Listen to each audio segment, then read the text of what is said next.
What is going on, everyone, and welcome back to the channel. I hope you're all doing well. Today I've got for you 3 hours of the craziest entitled people stories that Reddit has to offer, starting with this one, where not everything is as it seems. My coke habit got me in trouble. Well, not really, but I did have to pee in a cup. So it's been a long weekend. My 2 sons and I were helping my daughter move. It was a nice and warm weekend, and so on our last load to her house, I decided to treat the crew and myself to some Slurpees from the local 7-Eleven. Much to my dismay, the Coke dispenser was doing a thaw cycle and wasn't available. Isn't that always the case? The rest of the crew liked the other flavours, and so they were satisfied, but I had to settle for a Dr. Pepper instead. We get to her new house, get everything unloaded, and I peel off as I have to get to work in a few hours. Quick shower, get into my uniform, I'm a paramedic, and since it's been a while that I'm really craving a Slurpee, I stop at the same 7-Eleven on my way to the station. The machine had finished cycling and was running. Yay! As I'm paying, the clerk, who sees me in all the time, jokes, "Had to come back for one, didn't you?" To which I replied, "Yeah, this Coke habit is a crutch."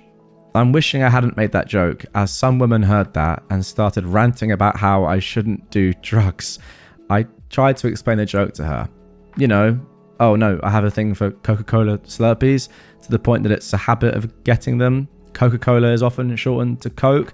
I have a habit of getting Coke Slurpees, a Coke habit. I am cringing at this. Nope, the woman wouldn't listen. She started ranting more about how EMS staff should not be taking drugs and that she's going to report me to the department, and she stormed off. Oh, awful. I got to the station and I went straight away to the captain's office. I explained what happened and that the woman threatened to report me. He said if she did, we'd deal with it. He also asked me if I were to be drug tested, would the results come back clean? I said they would without hesitation. He sent me on my way. In the middle of dinner, the captain calls me into his office and says that I'll have to go home for the rest of my shift. I'd then report to one of the local labs in the area and take a drug screening, and that I'm not to come in until the results are processed, typically 3 days. Yes, this miserable old lady reported my butt, and I'm put on the inactive roster until results are in. Naturally, they came back clean, and so the captain called me yesterday and said that I was clear to come back.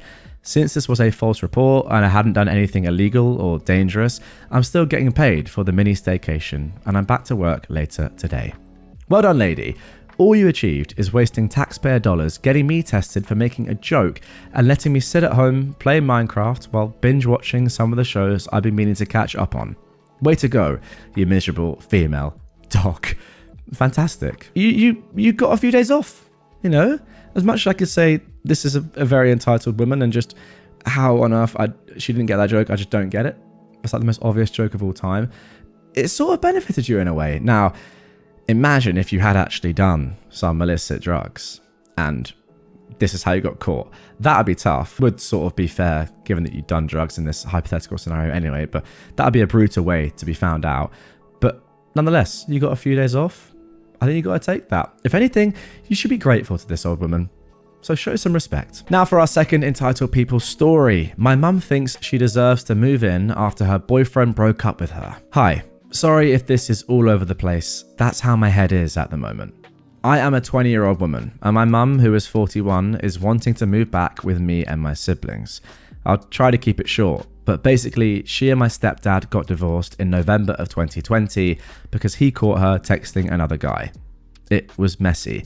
He ended up leaving that same night, and we didn't hear from him for a few months. I don't blame him, since he was going through a lot, betrayal, and needed to process some things. He's still very much supportive and takes care of us kids. I say stepdad just for the story, but I do take him as my true dad. My bio dad wasn't in the picture much at all, and my stepdad took me in as his own when I was a baby. So he is my dad. This is relevant because I feel some people might think I don't have a close relationship with him, but I do. He's the best, and I love him. He treats me like his own. After that, she left and moved in with said guy and has left us 4 siblings at home without any parental supervision, and it's been like that since. She was really horrible to us kids since she moved in with the guy, and she treated us like we were a burden, sometimes acting like we didn't exist, while she played mummy to his younger kids. Me and my older sibling had to step up and take care of all of us. me up until I was legal age, but I helped. When she left, all she said was, "There's more than enough of you to rely on each other, and you'll get it when you're older and have children of your own." Personally, I wouldn't abandon my kids for an abusive guy, but maybe that's just me. She would come back sometimes, but it was only for a day or two to come and get clothes, or if they got into a fight, and then leave back to him, who lives 3 to 4 hours away. We got into a huge argument a few months ago when she and the guy broke up, and he kicked her out for the billionth time and tried to guilt us, saying kids need their mums and all that. I told her something along the lines of, "When did you care about this 5 years ago when you left us claiming we'd understand when we were older? We're older now, and we still don't understand how a woman could do that to her kids." After that, she got mad, and that's where the argument started. She said some not so nice things about me and my siblings that I won't repeat here, but just know it was things a mother should never say to her kids. It ended with her going and staying at our grandparents and texting my older sibling and I, guilt-tripping us and playing victim. My grandparents ended up telling us to block her, but spoiler alert, she went right back to him a few days later. After this, my older sibling took her to court for custody of our younger siblings and the house, and told her if she doesn't hand over the kids or the house in their name peacefully, they'd out her in court and tell them what she's been doing. Blackmail isn't right, I know, but it worked. My mum gave the house and the kids to my older sibling and claimed to be an unfit parent. That was it. Now, she and the guy broke up and are apparently done for good, as he's thrown out all of her things. She got a new number and called my older sibling asking if she could have her room back in the house and she would, quote, never leave us again. We've already turned her room into the youngest and she likes her space. Obviously, we told her no. This is when she started playing the victim card and tried turning it around on us, saying that we're mean and she's done everything for us kids and that our dad actually turned us against her. We told her our dad doesn't even talk about her anymore unless we bring her up. And then she started getting mad, saying we are ungrateful brats. And then again, saying that we should be thanking her for even giving us the house and not throwing us out like she wanted to. She then proceeded to demand that we let her move in and that she wasn't taking no for an answer, that she raised us and that she's still the mum and has the final say. We threatened her and told her if she even tries anything, we'd get the police involved, but so far that hasn't stopped her. She's going to try and move in sometime tomorrow because all she said was, quote, "We'll talk in person about this. See you soon. Love you." Yeah, she definitely loves you. You can tell that. And honestly, I don't even know what to do if she does. I really hope she doesn't go through with it so I don't have to get the police involved. But so far, that looks like where it's going. Today, we changed the locks thanks to some advice. Wow, I'm just checking to see if there's an update to this because this was posted 16 days ago. And I think there is an update. Yes, there is an update. Okay, good. I'm just looking at this on the fly because wow. Okay, this wasn't planned, but I did not realize the severity of this situation. Thankfully, we do have this update, so let's get into it. Hi, before I get into the update, let me just clear a few things up to the best of my ability with my somewhat clueless part. I saw a lot of questions about some stuff, so I'll answer here, even though I don't feel like completely airing out my own family and our business. But I guess I did post for the whole internet to see, so that's on me. So firstly, where was dad in all of this? After the divorce, my mum kept custody of us kids and he wasn't allowed to be at the house with us. After the messy divorce, my mum took basically everything from him. He was couch surfing on friends' couches until he got enough for an apartment. He didn't have enough room to move all of us kids in with him, but he was and is still very supportive and very much in our lives as much as he can be. Well, that is good to hear. Number 2, as for the house, the rent was in my mum's name for a while after the divorce, until we told the landlord about our situation, and we were wondering if it was possible if we could get the name under my older sibling's name. I don't know. My older sibling handled the legal stuff, so I'm not too sure what happened. All I know is that it somehow worked out, thank goodness. At the time, my mum was still paying for the rent and utilities, so I guess that counts for something, somewhat, but we did have to make our own money for groceries and take care of the kids ourselves. And she eventually stopped paying for it altogether as we got older before it was moved into my older sibling's name. So that helped us get it into my older sibling's name as well. Number 3, the legal guardian switched to my older sibling. I'm not too sure about how and what happened, unfortunately. I just know that they went to court. My mum willingly gave over custody because we blackmailed her, and that was that. I'm sorry, I don't know much about the legal process or how it happened. 4, where we're from. We aren't from the US. That's all I'm going to say. And 5, is this AI? Well, this made me laugh because does our life really sound like an AI story? Weird. I don't know what to tell you. If you believe this is all fake, then move along. I don't know. Thank you to those who have actually given advice and support. I will say, I've read my fair share of AI stories. I've even tried to create a few myself just to see what the process is like. This is very obviously not AI. There are a lot of giveaways which prove it's not AI. Anyway, I think that's all the stuff mentioned in the comments of my post. Now, on with the update. In the morning, I dropped the kids off at school and went to work. My older sibling stayed home in case my mum showed up. I got off at noon and we switched, so my older sibling went to work and I came home. My mum texted us and told us she'd be here around 5 p.m. We told her once again we would not be letting her move in and that she needs to find somewhere else to go because it's not here. She replied with a simple, "Don't be like that," and my older sibling told her, "Show up, the cops will be waiting," and she didn't reply after that. She showed up at around 3 when it was just me and my uncle here, and my uncle immediately stood up and walked out to talk to her. Okay, very good that your uncle was there. And I will mention as well that at the end of the last post, OP did write that, they put some plans in place. For example, uncle and aunt on their dad's side, giving them support. And I imagine since that post, their uncle was like, right, I'm coming over. This is not happening. Anyway, OP continues. I called my older sibling and told them that she was here, and my sibling told me to call the cops. I called the cops and I went outside after that. When I went outside, I saw her screaming at my uncle, telling him he couldn't keep her from her kids. I stepped in and told her that nobody was keeping us from her. It was our decision not wanting her here. She turned to me and told me not to talk like that to her. I told her I can, and I will, talk to her however I want because she treated us however she wanted when she wants to act like we were her kids only when it was convenient for her. Of course, she didn't take this well, and she started getting mad, saying that we were being dramatic and that she didn't do anything wrong, that she left us because she knew that we were more than old enough to handle ourselves, that she needed to be happy too. Now, one question I have is, how old are OP's siblings in this? Because I know that OP has one older sibling, but I'd love to know how old the younger siblings were. They obviously weren't of legal age, so this is awful parenting. I sort of laughed at her and I said, yeah, well, how did being happy for you work out?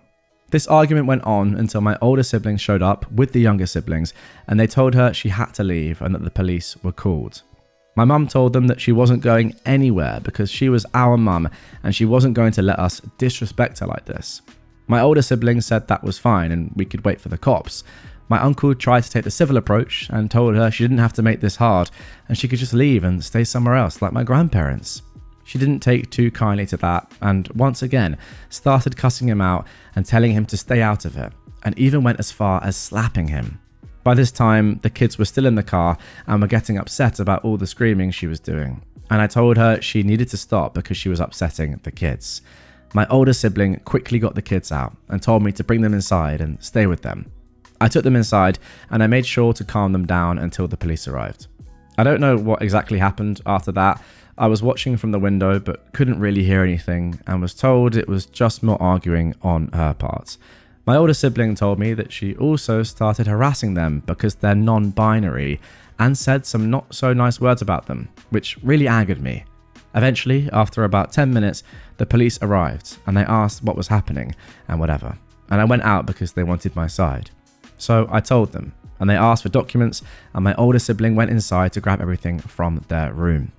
The police looked over them and asked more questions, and after that they told her she needed to leave and that it was up to my uncle if he wanted to press charges for the assault. That is when she started crying and saying things like, "I just want to be back with my kids," and started apologizing for everything she did. But the police just kept saying, I know, but we can't do anything about that. If they don't want you here, then you can't be here," and things like that. She eventually left, and the cops asked if my uncle wanted to press charges, and he said no, it was fine. So that was that. They told us that if she shows up again, to call and she'll be arrested.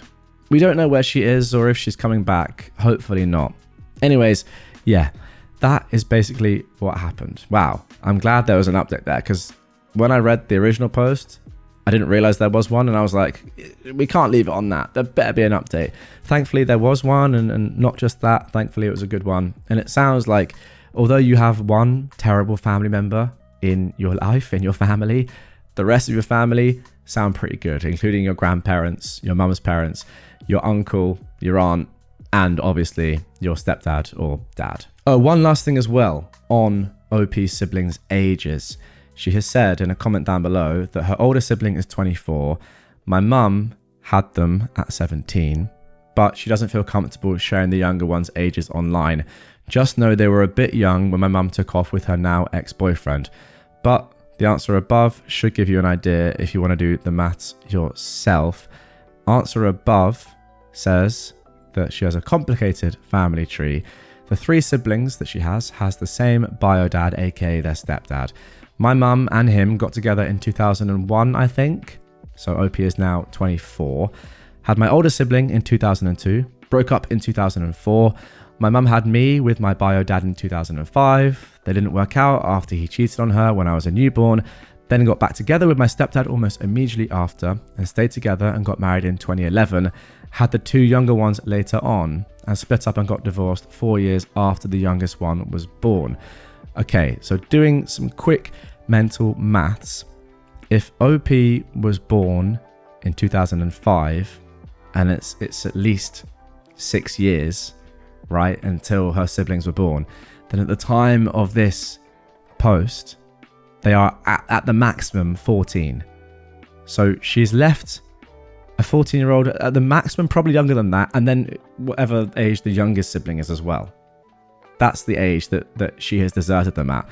That is shocking, and that has to be illegal. What a terrible woman. My parents' small business is being review bombed because I stood up to a child abuser. My parents have owned a small Chinese restaurant for the past 25 years. Recently, I spent a day working there as a waiter, and a big party of 11 people came in with their children. Their children were pretty rowdy and running around on top of our benches. I politely asked the parents to calm their children down as they were causing a disturbance and could hurt themselves. The parents made a half-hearted attempt to calm them down, but the children returned to running around on the benches. Unfortunately, one of their kids fell and hit his head. The child was stunned, holding his head, and looked like he was in massive pain. Others came to his care as well as his mother, but the father told his child to get over it and to suck it up when the child started crying, all while he attempted to rush out the door. He didn't even try to look after his kid when he got hurt. I watched all of this silently until the father was pushing his kid to get out of the restaurant. At that point, I had enough and told the father he could try being more empathetic to his child. He told me to mind my own business, and I continued to repeat how his child had just hurt himself and that he needed attention rather than neglect. The father just kept repeating, "Mind your own business," as his friends and family were holding him back from approaching me. I was behind the front counter the whole time. I spoke sternly and never swore. I tried to be as professional as I could while trying to make my point. Now they're review bombing my parents' restaurant, and I can't help but think it was all my fault. I've tried responding as the business with context, but they keep deleting their review whenever I respond, and they keep writing new ones, saying that I deleted their reviews. Is there anything I can do to prevent review bombing? I don't want my parents to suffer because of my actions. Thank you for any responses. Now here is the context that I replied with for their reviews. So in quotation marks, some context. This customer's child fell and hit his head. He was stunned and was holding his head. He looked like he was in a lot of pain. The father's response was to tell his child to get over it, suck it up, and to rush out of the door because he wanted to go home, all while the child was not responding to him and others were coming to his care instead of his own parents. The mother did rush over. Our waiter asked the father to be more empathetic to his child, who had just hurt themselves, in a confrontational but in no way physical or aggressive manner. Yes, our waiter did become confrontational, but in no way was he physical or aggressive to the customer. Our waiter stood behind the counter at all times and didn't swear. He spoke sternly to the man, asking him to be more empathetic to his child. The man in turn had to be held back by his friends and family from approaching our waiter. The customers were also previously warned by our waiter not to let their kids run around on top of our benches as it could be dangerous. The parents made an attempt to tell them to stop, but sometime later, the children were back to playing on the benches and one unfortunately hurt himself. Now then, this I think is actually, I think this is a really, really tough spot. What do you do here? I think there's just like so much that we need to unpack. off the rip. First of all, I don't actually like quite a bit of the word. Well, I mean, the word confrontational, I just don't think you should put that in your review or in your context reply to the review. It's just not ideal, I don't think. Nor do I think as well that you should ever really admit that a child has been hurt in your restaurant. I think, instead of saying confrontational, you could say something instead that was just, you were verbally direct. Or confrontational has negative consequences, right? It sounds aggressive. I wouldn't do that. And yeah, I just don't think that even with context, you should ever say that a child has hurt themselves in your establishment. But apart from that, I mean, I don't really know what you can do. If someone is review bombing you, this can't be an uncommon thing, right? This must happen in places. I don't know what really you can do other than say that, look, this has been a successful restaurant for, a quarter of a century. You have lots of other positive reviews, I hope. Ideally, these, small amount of negative reviews won't drown out the whole host of positive reviews and kind of, feedback and love that there is for the restaurant that there has been over the past 25 years. I don't know. I don't know if you guys are in the restaurant business or just in sort of, have a shop or work in a shop or deal with kind of negative reviews like this or review bombing in the past. What do you do? Like, is there something you can actually do? Can you ban someone or block an IP from posting reviews of your establishment? Can you report it to the website on TripAdvisor or Trustpilot, wherever it is? I actually don't know. I don't know. Karen demands I drive 24/7 to bring water to their rental house. I own a hot tub repair and maintenance company, and one of the services we offer is hot tub water refills, where we truck in the water to fill the tub if the well at the house can't produce enough or if there is a requirement. One of the wells at a home I service went dry. This happens, and it is a backup 500-gallon cistern. So the property manager asked if I could fill their tank. I said, yep, no problem. By the way, the well does still produce water, it's just not as much as needed. So usually if you can augment the tank, then the well will recover and you're good. At the time, my truck was in the shop, so I borrowed my parents' SUV, hooked up my water trailer, filled up the tank, then transported it to their house. I would have normally declined, but the property manager was desperate and I'm the only company in town with water transport equipment. The house is then all good to go, and the Karen of this story, who is renting that property, is set to arrive that evening. Just a day and a half later, the house has run out. The property manager called me and asked if there was anything I could do, if I could just take a look. It's Sunday, the bulk water fill location is closed, and I had no truck or ability to tow. For what it's worth, the property manager offered a new house for them to stay at, but the entitled parents didn't want a different house. So I took a small load of water over with my 1958 Jeep. I filled my small tank and trailer at my house and brought over 275 gallons. This was a total pain in the butt. Once I arrived, the entitled grandmothers come out and immediately start asking why I didn't bring 500 gallons and when I'm gonna go and get them some more, because apparently they had 18 people staying there and they all needed showers. It's a pretty big mountain house. She told me that they expect me to drive round the clock delivering water for their entire stay. By the way, when I can't fill at the bulk station and I can't use my full-size trailer, this is all a total pain in the butt. It takes 40 minutes to fill the tank at my house, 20 minutes to drive, and then 40 minutes to transfer.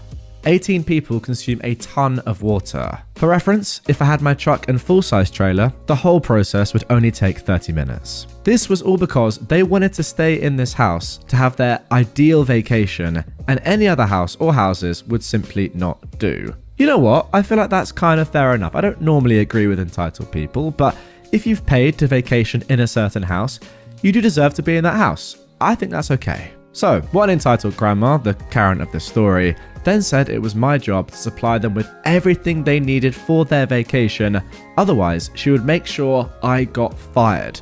Okay, now that I'm less okay with. I'd been pretty friendly to this point. Karen said I should ensure my schedule was clear for the next week to support them, and that I should go and rent a truck to be able to haul water to them. I honestly couldn't believe it. I was being a professional and friendly person who was just trying to help out, but after those remarks, I couldn't take it. So I clarified with the two mother hens about what I was and wasn't going to do. Also, their adult kids were looking pretty ashamed at this point. One, I said that was not happening, as I do not work for the management company. I'm a third-party contractor who works on hot tubs. I was doing the property manager a favor by helping them out. The two entitled grandmothers then threatened to tell the property management company to cancel my contract if I don't help them, and implied that as someone delivering water for a business, I'd need the money. And two, I told them to go ahead. My full-time job is in cloud technology, and this is a side business for me. I literally couldn't care less, and I was still not going to drive round the clock to do that when they could just move to another property. There was some more back and forth, but I finally told them that they'd be stupid to try and stay here, that their experience they wanted to have in this house just wasn't going to happen. I went home, had a couple of beers, and enjoyed the rest of my Sunday. Apparently the next morning they did move to another house. Also, the property manager gave them a full refund, so their trip was free. Okay, and there we go for story number 1. Now, again, as I said, off the rip and during that story, it is tough. You pay a lot of money for your perfect vacation spot and you want it to be perfect. And when it isn't and something's gone wrong like this, I get it. You're going to be annoyed. And genuinely, I would also be annoyed, right? I wouldn't go to the extent that these guys have gone to, obviously. And you can see their kids cringing at how entitled their parents are being. But I can't have any qualms with the fact that they're annoyed. They don't have water supplied to the house they paid a lot of money for, I presume, and they have 18 people in and it's probably like a nice family holiday. Yeah, it's going to be annoying. However, if the property manager is being so nice and offering you another house for free, then I'm sorry, but you have to take that. You really do. I mean, that's a good deal. It really is. Like, the property manager probably does have to do that. They do have to offer you some sort of compensation, I presume, but this seems like a pretty good deal. Ultimately, yes, it's not the holiday, not the vacation you would have wanted, but you are then getting a free property for the amount of time you were going to have to pay probably a lot of money for. I don't know. I think it's a pretty good deal. And again, you can still be annoyed, but these things do happen. It's not as if it was malicious or if somebody just turned the water off or there was something wrong with the property beforehand and they still accepted your reservation. No, stuff happens and you're getting a free vacation. You've got to take that. Don't ask somebody to work on Sundays and you know, bring water to you 24/7 just because there's an issue with the property itself.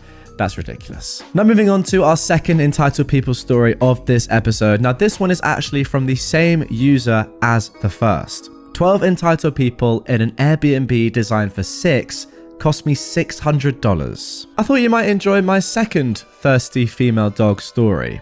I posted previously here about a client of mine with a similar story, but this is the origin story that happened years before that other post, the one we just looked at. My wife and I own a mountain cabin, and a few years ago we decided to put it up on Airbnb. The place is a remote A-frame on 3 acres of forested land with awesome views, about 30 minutes from a ski resort. This was our first Airbnb, so we were pretty cautious with everything, i.e. looking at guests' past reviews, asking them about their trip to make sure this place would suit them, etc. Everything was going pretty well, until the entitled people of this story booked the whole weekend for Thanksgiving. They told us they were driving out from Texas. Mum, Dad, 3 little kids, and 2 dogs. Being that this was our first holiday rental, we went all out for them. We set a turkey to defrost in the fridge for them and left out a snack platter and a couple of bottles of champagne. Talk about hospitality. That is unreal. They arrive Sunday nights, and the next few days, all hell breaks loose. I get a 6 a.m. call on Monday morning. The whole family is puking and sick as hell. They all had altitude sickness. The cabin is at 11,000 feet above sea level, so this happens, especially when you aren't in shape and just came from sea level. I did warn the guests about this ahead of time. So I'm on the phone talking them through everything, where the urgent care is, what to do, etc. And by day 2, things have calmed down. That's Tuesday. However, then I take a look at our water cistern gauge, remote monitored. This house has what we call a slow well recovery system. Basically, at some times of the year, the well might only produce around 60 gallons per day instead of the usual 300 plus. So we have a 500 gallon water storage system that helps smooth out the demand curves. Basically, once the tank goes below 40%, the well starts pumping, and if the well goes dry, a timer gets started, and it will pump again in 3 hours until the tank is topped up. Full description in listing and guidebook. This system is more than adequate for 6 guests. Also, the house only has 1 bathroom and a 40-gallon hot water tank, so it's not like anyone can take long showers. Again, that's all in the listing. It's a rustic place. Tactically speaking, we just ask guests to conserve water, but the system is fully automatic and no one even knows it's there.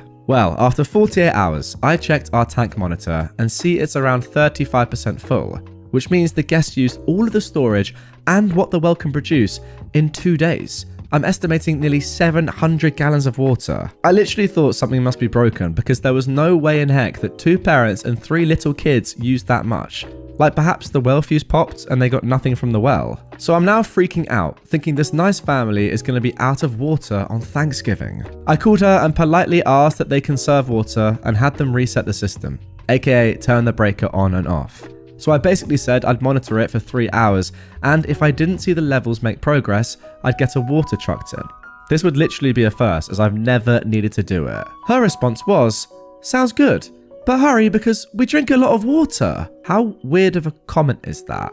As if 5 people drinking a gallon a day maximum somehow equates to the hundreds of gallons missing from the system. That honestly, guys, is one of the strangest things that I've ever heard. Sounds good, but hurry because we drink a lot of water. What? Well, there is really no change in water level after 3 hours, so I get on the phone to book a water truck. And as it's now 1 day before Thanksgiving, it's just not happening. So I now need to figure out how to transport water to this house. I live 1.5 hours away. I went to Farm & Tractor Supply and bought a 275 gallon tank that would fit in my truck, plus hoses and pumps. Then drive up there, figure out where I can buy bulk water from, and go to the house. I finally get there at around 4 PM and the guests are out, but gave me permission to go inside and test things out. AKA, I wanted to make sure the system was working. It was. So they really had used that much. I went inside and found 2 huskies in a crate who had pooped themselves, and it was all over the place. It smelled gross. The owners said they'd be back and would clean it up. At this point, I've been working on this for 8 hours. I'm sick, it's 10 degrees Fahrenheit outside, and I'm now hooking up the transfer pump. Tomorrow is Thanksgiving and I still need to get to my parents' house. Thankfully, it's only 30 minutes from the cabin. I start pumping, then I see their car pull up and they are waiting at the bottom of the driveway. Knowing they have small kids, I go down and say hi and let them know they can go on in and I'll be done in about 40 minutes. They started to act really odd at this point, but go ahead in. Then I saw 2 more cars on the side of the road around the switchback. Big steep S-bend in front of the house, and it clicks. The reason I just did all of this work and spent nearly $600 on supplies is because these people had 12 people staying there. If you're all curious as to how I didn't notice when I went inside, I didn't snoop around, I just went straight to the breaker box and then went to the crawl space where the tanks are. Also, the smell from the dogs was just horrid, so I got out as fast as possible. At this point, I went up to the front door, knocked, and said, "Be honest with me. How many people do you have staying here?" 9?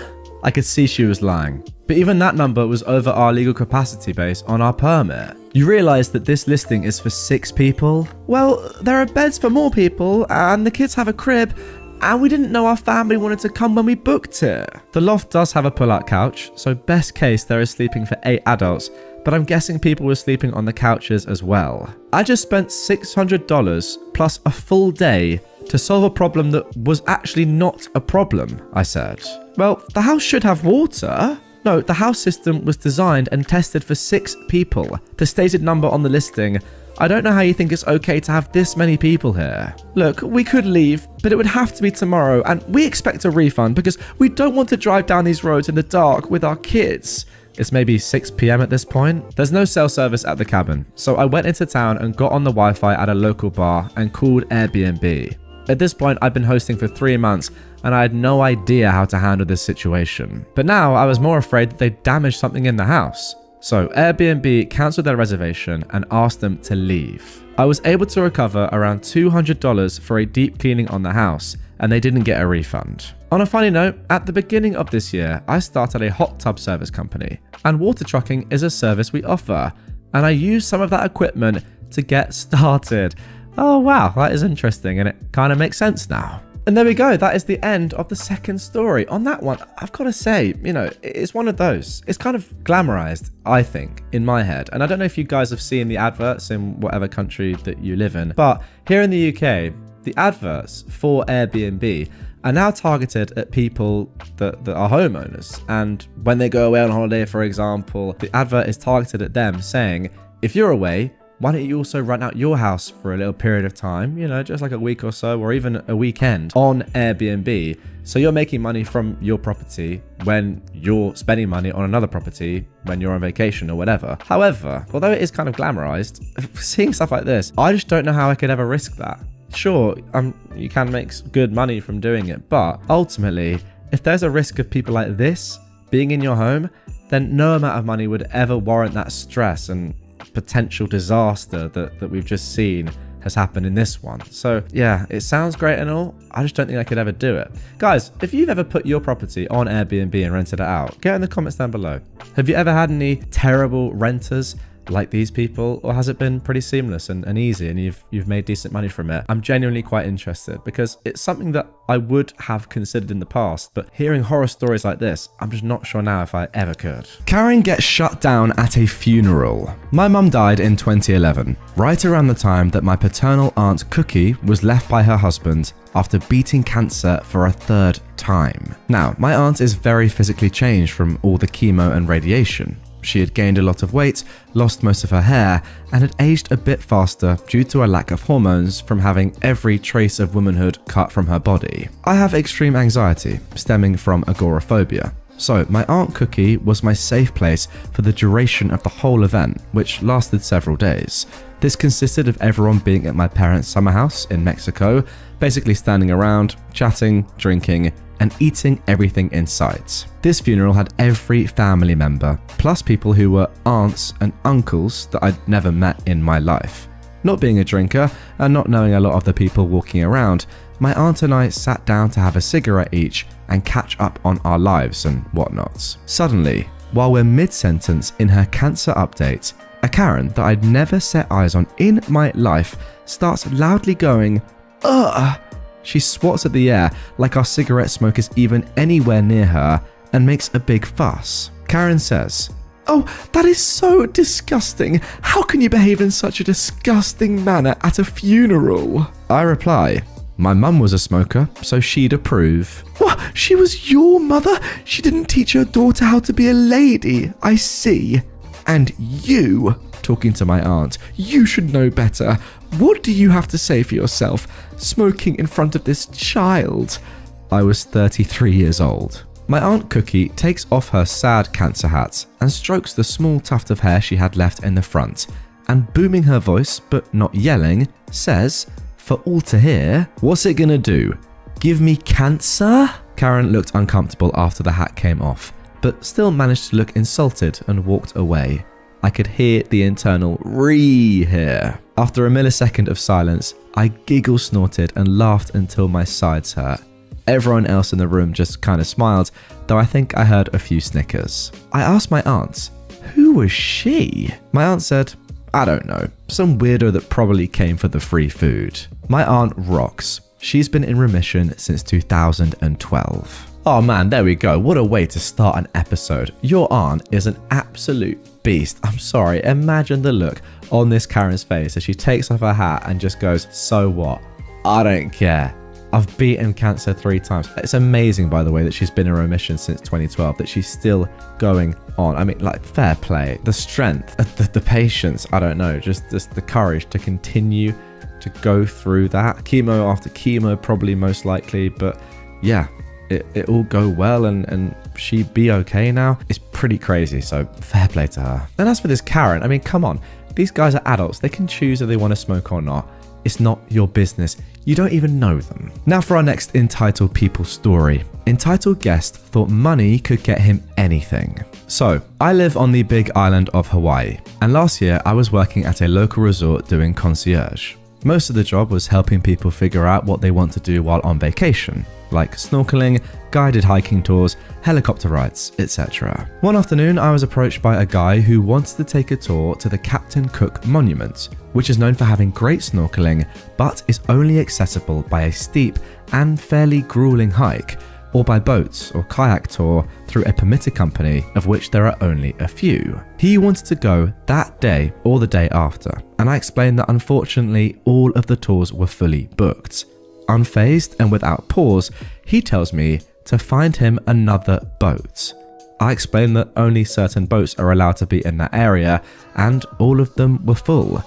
He insisted though that I get on the phone and start calling anyone I could who had a boat that he could pay to take him there. And he kept saying, "Money isn't an issue, just find me a boat." I calmly explained again that that was not possible or legal and that no local boat captain would risk losing their license to take him there. Exasperated, he finally gave up on the boat and started asking about other tours. At this point, I mentioned that one of my favourite local tours is for stargazing on Mauna Kea. I know I've pronounced that incorrectly, but please, Hawaiian locals or people that know, comment down below, correct me, thanks. I told him all about the incredible sunset views and absolutely breathtaking stars, and that you go up in a nice van with about 14 other people.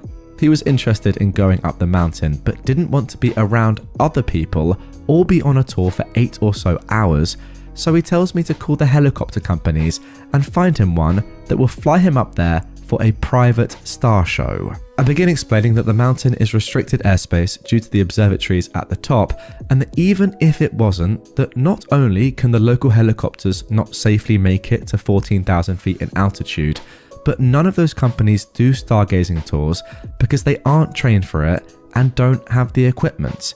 Again, he tells me to just call around and find him a pilot willing to take him up there, and again starts repeating that money isn't an issue. I once again calmly explain, while shrieking like a banshee internally, that no pilot is going to risk the loss of their license as well as fines and jail time for taking him up there.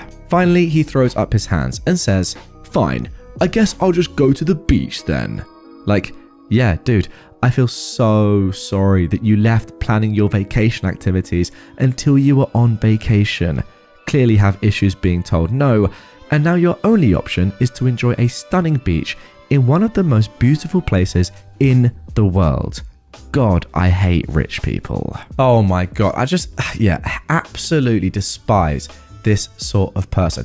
Just because you've got money doesn't mean that you can have access to do whatever you want. It's just not how the world works. It's just annoying that people like this have lots of money and just feel entitled to be able to say and do things like this. It's just insane. There's literal legal reasons as to why money doesn't matter in this situation and you cannot do this thing. Yet they don't get it. How dumb are they? And yeah, again, I completely agree. Now your only option is to enjoy a stunning beach in one of the most beautiful places in the world. It's not as if it's a bad thing, is it? Goodness me. The audacity to say, "Fine, I guess I'll just go and enjoy the beach then." Yeah, you will. My sister-in-law got a new engagement and wedding band, and it's the exact same one as mine. My sister-in-law copied my engagement ring, and I'm trying not to get angry. My sister-in-law has always hated me. From the moment I got with my now husband, her husband's twin, she has always hated me. The first thing she ever said to me was that I'm the longest lasting girlfriend, and since that day, there's been this weird unspoken competition where she's always trying to belittle me, making me feel small and insecure. At first it used to work, but now it just angers me.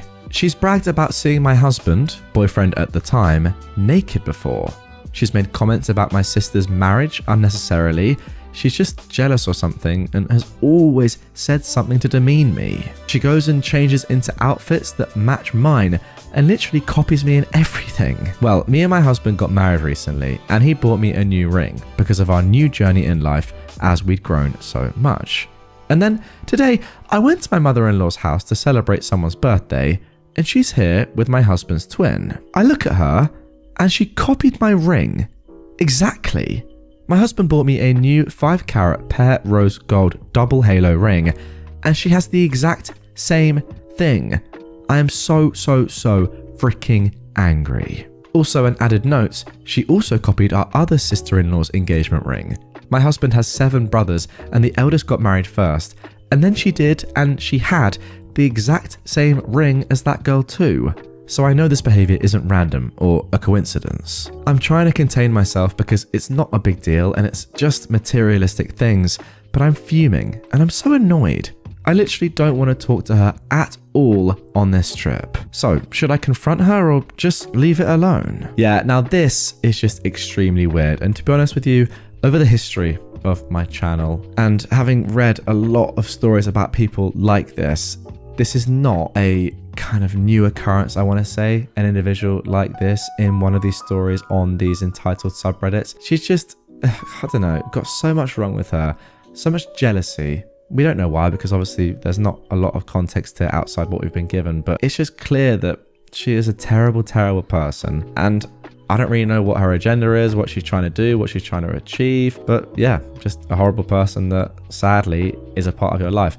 All I can say is just try and ignore her as much as possible. Every little thing that she does to try and irk you or get under your skin, whether it's dressing like you or having the same engagement ring made or wedding ring or whatever it is, just ignore it. And by doing that and not giving her any fuel to add to her stupid fire, it will just drive her crazy. Trust me, I think that's the only thing you can do here. Lady gets a ticket after people kindly warned her. This one is from a few months ago, but it's still gold. There's an intersection by my work that connects two main roads, east to west and north to south. When you come to this intersection from any direction, you won't be able to turn left. There's signs everywhere telling you, no turning left. Easy, right? Well, no. Not easy. Living in that town and going to work where I work for almost a decade, I've seen so many people turn left. People usually just honk and swear, but this time there was a cop waiting to go through, east. This lady pulls up in a nice Cadillac. She's coming from the south and goes to turn, you guessed it, left. Now, people see the cop. They know that her getting pulled over will slow down traffic as it's a 2-lane street. So panic ensues. Honking, yelling, some swearing. One guy on the street says, "Lady, don't turn left. There's a cop. Don't turn left. Don't turn left," like a freaking chant, everyone together. This lady rolls down her window the rest of the way. At this point, she is mid-intersection going to turn left. The cop is shaking his head no. Bro looked like he was on lunch and he was fuming. Like he's close enough that I can see the sandwich bag in his car. The lady though yells out, and I'll never forget, "I can do whatever the frick I want to. I will do whatever I want, and if I want to turn left, I'm freaking turning left. I don't care." And left she goes. The cop looks down. Lunchtime has been interrupted. His windows may have been closed, but you can tell when someone yells the F word. He turns around and puts his lights on. Of course, she pulled over. She can do whatever she wants till the cops are there. Oh, I mean, come on, woman. Everybody there is telling you not to do something. They're all trying to help you. But no, I guess that is the definition of entitlement. You feel entitled to do whatever you want. And yeah, you pay the repercussions because you deserve them. Like, come on. Even the cop is pretty much chanting, saying, "Please don't do it. I'm eating my sandwich, man. Just play by the rules like everyone else does." Or the majority of people try to, at least. Everyone's trying to help you, but no, I'm going to have to pull you over here. I'm going to have to do my job. And yeah, nobody really wanted that to happen. Apart from you, it seemed. It's just instant karma of the highest accord. And one thing is for sure, never interrupt a cop on their lunchtime. That is a surefire way to get a ticket. Now for our next entitled people story. My aunt felt entitled to my money. At the beginning of the year, I decided to move across the country and change career. What I'd not anticipated was that due to stupid French insurance laws, they cover agencies and homeowners for unpaid rent only if the renter is a student, not workers in training. I couldn't find anywhere to live. My aunt was living less than an hour away from where I would work. So I called her. She was about to move away from her old apartment and apparently didn't have enough room for me in her new place, so she offered to keep renting her old place while I finish my probation period, and then once I'm able to rent, I'll move out or rent the place myself. But it came with a condition. I had to pay her the entire caution in case I break anything, and I had to buy her the kitchen she'd installed and several other pieces of furniture because it was a pain to move it. I also had to only have moving boxes, no furniture myself. I had to argue to let me have a freaking fridge. I moved in and stayed for the 3 months probation. Then I decided that I prefer to live near my job and move out. I cleaned my aunt's apartment, I moved my things out and the furniture she sold me, except for the kitchen, and left. Now because I was here illegally, I had no choice in that. My name was never on the contract, but I still paid my aunt rent every month. I believed that she would receive the entire caution back and give it to me. Plus, she said she would try to resell the kitchen to the new renters, and that would allow again me to have some money back. But she texted me yesterday that she'll only receive 30% of the caution back. Here are the reasons. She lost the key and it has to be replaced. I insist she lost a key. Charges to pay, and then also garbage taxes. Here is the kicker. Those are the charges for the entire year, but I was only there for 3 months. Yet still, she is making me pay the entire tax. I wouldn't mind paying them for the 3 months I stayed, but I find the entire year to be exaggerated. Plus, I didn't lose the key, she did, and still it's up to me to pay? Her reason was, we agreed I would only give you the money that the agency is giving me back. I'm screwed because I was there illegally, so I don't have a leg to stand on. I'll just remember to never trade with that aunt again. Well, although I see your point, OP, that you don't have a leg to stand on because you were there illegally. You can do other things, right? You can, for example, tell your entire family about how your aunt treated you, what she made you do, and how much money she made you pay, when in reality, that was her caution. That was what she had to pay. Well, at the minimum 9 months, but probably more, given, as you said, she was the one who lost the key. So yeah, I think that there's nothing you can do financially in terms of that money is gone. But tell your family, tell everyone, make people understand what your aunt did and that your aunt is a bad person. Just to clear up some things as well, I'll put this on screen actually.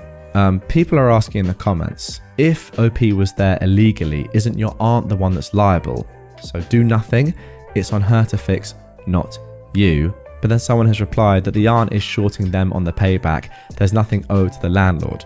OP clears things up though. Yeah, I don't know if it's the same in the USA, but in France you have to pay a caution when you rent a place, and when you leave, if anything is broken because of you, part of that money isn't returned. Okay, so in England we call that a deposit then, that makes sense. To assure my aunt I was coming in good faith, I paid her the caution before arriving. I really had no choice, and she took advantage of that.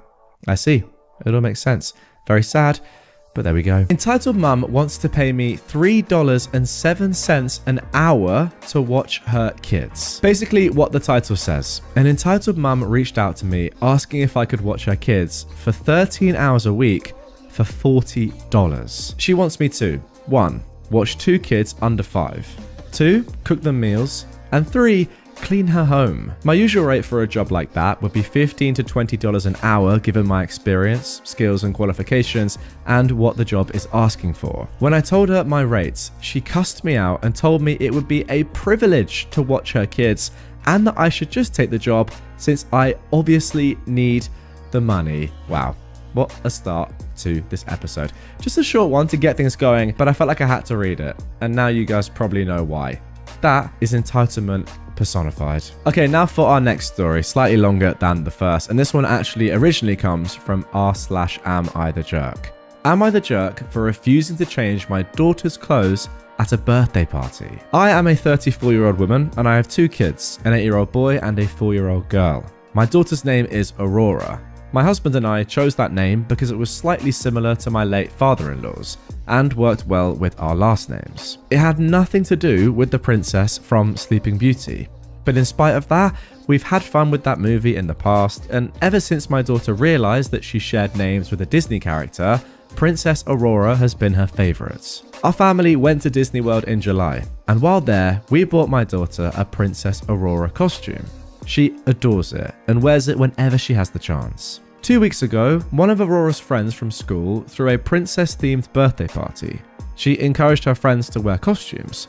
My daughter, of course, wanted to go as her favorite character, which didn't surprise me at all. When we got to the party, the birthday girl came to greet my daughter, and she was also dressed as Princess Aurora. I didn't know what her costume was going to be prior to the party. I got worried for a second, but the birthday girl was actually really excited. She said that they looked like twins. It was adorable. They ran off to play and I forgot about the costumes for a while. About 30 minutes into the party, I was at a table with some of the other mums when the birthday girl's mother came up to me. She asked if I had brought any spare clothes for Aurora. I said yes. I always bring an extra shirt and shorts for her. She then asked me to change my daughter into the spare clothes and out of her costume. The mother explained that she'd hired a photographer to walk around taking pictures of the kids and was also planning on getting a group photo near the end of the party. She didn't want anyone wearing the same costume as her daughter in these pictures. She also thought her daughter might get jealous since my kid gets to share her name with their favorite princess. Now, if the birthday girl was the one who had a problem, I might have considered changing Aurora into her spare clothes. But no, she was genuinely excited that they were dressed the same. It also didn't feel fair to force my daughter to be the only one without a costume in a party full of children in princess dresses. I said no and explained my reasoning to the girl's mum. She insisted for a few minutes, but I held my ground.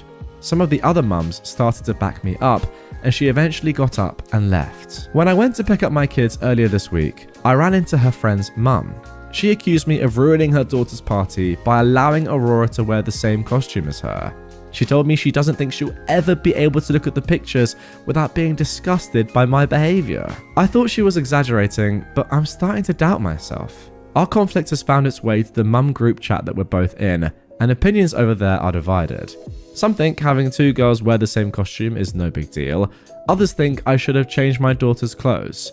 So, am I the jerk? Now guys, good news on this one is there actually is an update, which I'll get to in a second. But first of all, I've just got to give my own thoughts here. And I completely agree with OP in every single way. There's no way you're the jerk. And to be honest, yeah, all your reasoning throughout the entirety of this post makes complete sense to me, and I fully support what you did and how you think. I agree with you. If the birthday girl herself had an objection to this, then I think, yeah, it might have been reasonable. Although annoying and really tough on your daughter to be the only person there without a costume, it is ultimately the birthday girl's birthday, so you want to make her happy. It's her special day, even if it is sadly at the expense of your own daughter. I would have said, you know what, for this one time, fine. It's the birthday girl's request. We'll do it, and hopefully your daughter understands. But she was excited about it. She was loving it. So yeah, why would you not just continue with that? Also, if the mum really cared, shouldn't she have just put in the mum's group chat before the birthday? Oh, by the way, my daughter's going to be wearing a Princess Aurora costume. Please no one else wear that. She didn't put that in the chat. She didn't tell anyone. Therefore, you can't reasonably expect someone to not wear that. It's not as if Princess Aurora is a really rare princess. It's a princess-themed birthday party. I'd be shocked if there wasn't more crossover, to be honest, between other princesses. And then finally, calling it disgusting behavior. Yeah, just insane. But anyway, let's get into the update. So I've just got to add, it's actually insane. She's prioritizing the pictures that were being taken for herself, let's be honest, over her daughter's enjoyment. Mental, but anyway, let's carry on. Alright, so here is the update. OP says, since my post on Thursday, 2 days after the mum group started debating, 3 things happened. 1. On Friday, my husband went to pick up the kids. The parents of one of my son's friends, who have a younger son in my daughter's class, asked if he knew about the costume fiasco, or as my friends are calling it, Aurora Gates. Wow. I told him everything.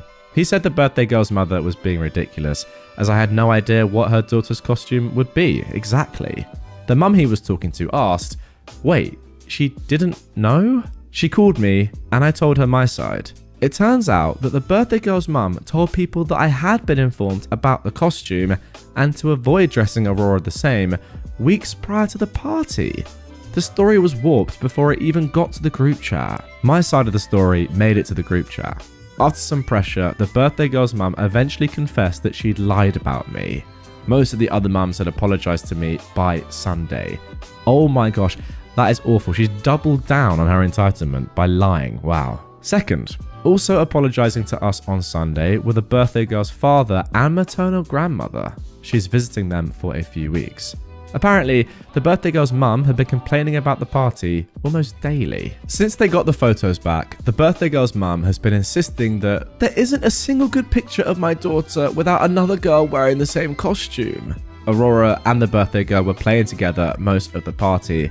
Yeah, not that surprising, given that we know the birthday girl was really excited that someone else was wearing the same costume as her.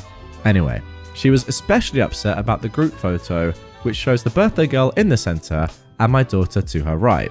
Now there are 2 girls between them, but she still thinks they're too close to each other. The birthday girl's dad had been listening to these complaints since the party.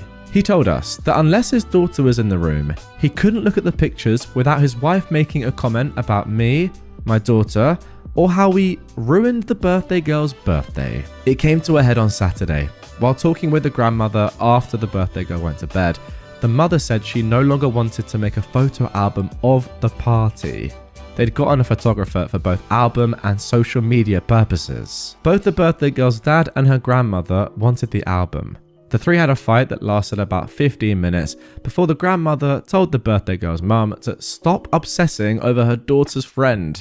She said that all that matters is that the birthday girl had fun, and all of the photos reflect that. They told us all that when they called to apologise. They wanted the birthday girl's mum to apologise too, but she hasn't. And 3, Aurora came home from school yesterday wearing a headband with her name and a rose embroidered on it.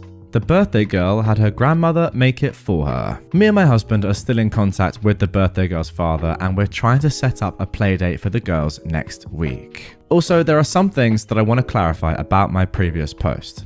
My daughter and the birthday girl aren't physically similar. Aurora has wavy brown hair, the birthday girl has straight blonde hair. Yeah, we're all Caucasian, but my daughter is more tanned. Also, their dresses weren't the exact same, and OP has actually linked a couple of pictures here of the two dresses. So the one on the left, if you are watching on YouTube, is her daughter's costume, and the one on the right is the birthday girl's costume. So look, you can see that they're similar, but there are differences. And let's be honest, a lot of traditional, Disney princess dresses are very similar anyway. People are going to be looking similar at this party. The thing I would say with these two is that they are actually just very different shades of pink. The first is very, very light salmon pink. The second is pink. There's a clear difference. You're not going to get these children confused. Next up, the party was held at a kids' party venue, not the birthday girl's place. There were 19 girls and a toddler at the party. All were in costume. There were a few boys, but they were older. I'm guessing they were related to the birthday girl. Before, I was never friends with the birthday girl's mum. Her request at the party was probably the 3rd time we ever talked, and the first that wasn't about the weather. Also, the birthday girl's mother didn't want me to change my daughter's clothes just for the group photo at the end. She wanted me to change her 30 minutes into the party for all the pictures. I mentioned in a comment that if the birthday girl had a problem with my daughter's costume, I might be willing to drive home, change Aurora into her Merida dress, or Merida dress perhaps, which is her second favourite, and then return to the party. Wow, so OP would have been willing to go through a lot of effort to do something that the birthday girl requested, but OP wants to stress that they'd only do that if the birthday girl was upset when we got to the party, not if her mother was annoyed half an hour later. By then my daughter was already playing with the birthday girl and her friends. And finally, to those who said I could change Aurora at the party and or use this as a teaching moment, I'm going to assume you've never met a 4-year-old. So where's the teaching moment here though? And also, what are you going to change Aurora into? As you said, you only have a shirt and shorts that's not a princess. That's a strange comment, whoever left that. Anyway, my daughter is kind-hearted and would definitely do it to make her friend happy, but she would still view this as punishment. It's also cruel to take a child away from a party and tell them they can no longer play princess with their friends. I refuse to alienate or upset my daughter when she's done nothing wrong. I absolutely don't regret my decision. And that's it. Once again, thank you all. Yeah, there we go. Good resolution in my opinion. As you can probably expect, on the initial post, there were a lot of positive comments. I mean, people pretty much just saying what I said. You've done everything right, OP, and this woman is just entitled. Once again, though, sometimes you do need to post these things online just to check that you're not going crazy. You need to get other people's opinions because, I mean, who knows? OP genuinely might have thought she was in the wrong or had missed something, but yeah, when you see this outpouring of support that we saw on the initial post in the comments, I mean, there are literally hundreds, thousands of comments saying, no, you were right, don't worry. Yeah, it is good to know, okay, I'm not going crazy. Clearly, this woman is just really entitled. I actually can't believe as well the fact that she warped the story. She lied about you. That is the crazy part, because if people had believed that, then yeah, that would make you look terrible. Imagine if somebody said, by the way, please don't wear this dress, or please don't have your kid wear this dress to my daughter's party, and you still put your kid in that dress. It would make you look like a terrible person. It's just terrible that she's even trying to do that. But yeah, good thing that everyone believed you. It's good to hear. And now for our final story of this episode. Entitled Mum is mad that I intend to convert the guest room into my office after the birth of my second kid. I'm currently 21 weeks pregnant with my second baby. Both my husband and I work from home full time. We recently decided that my current office will be a great room as the nursery for the new baby. We started packing up and moving stuff around in preparation. My mum is currently visiting from out of the country and staying with us. She saw what we were doing and commented, "So you and your hubby are going to both squeeze into his small office?" I told her that's not the case. I intend to convert the guest room into my office once the second kid is old enough to attend daycare or preschool at around 18 months. But we'll put a sofa bed in there or have some Japanese futons in case we were to have guests. They'll have a place to sleep and chill out after I get off work. Interestingly, I have told her that plan in the past over video chat, and she thought it was a good idea back then. She claimed to have no recollection of that conversation happening and immediately proceeded to get passive-aggressive with me, saying, "Okay, fine, I won't visit again then." I had to remind her that it's not happening till at least 2 years from now, and there will still be space for her to stay in when she comes to visit. Besides, when my husband and I are working during the day, we hardly spend any time in the living room or family room. She has access to all those spaces. She essentially sees our current guest room as her room and expects us to keep it that way for the foreseeable future, for the few days out of the year that she's visiting. Other than that, it will just be a vacant bedroom that no one spends any time in. She complained to my dad, who actually confirmed that I have indeed spoken to them about my plan. So now she's also embarrassed at getting called out for opposing to what she'd said in the past. She just felt like she's entitled to that room in my house, even though she spends only 1 month total of the year visiting us. She's been giving me the silent treatment since the argument, and whenever I try to talk to her, she'd answer with a ton of attitude, basically telling me to F off. Both my husband and I find her reaction ridiculous, and we're not ready to coddle up to her unreasonable demands just to keep her happy. Well, simple solution here in my opinion. If she's not happy with your room in your house that she gets to stay in for free, then she can just book a hotel room. Simple as that, right? I mean, you're getting offered free accommodation and a free place to stay. Yeah, it's your family, and in my opinion, that should be expected, but those are the facts.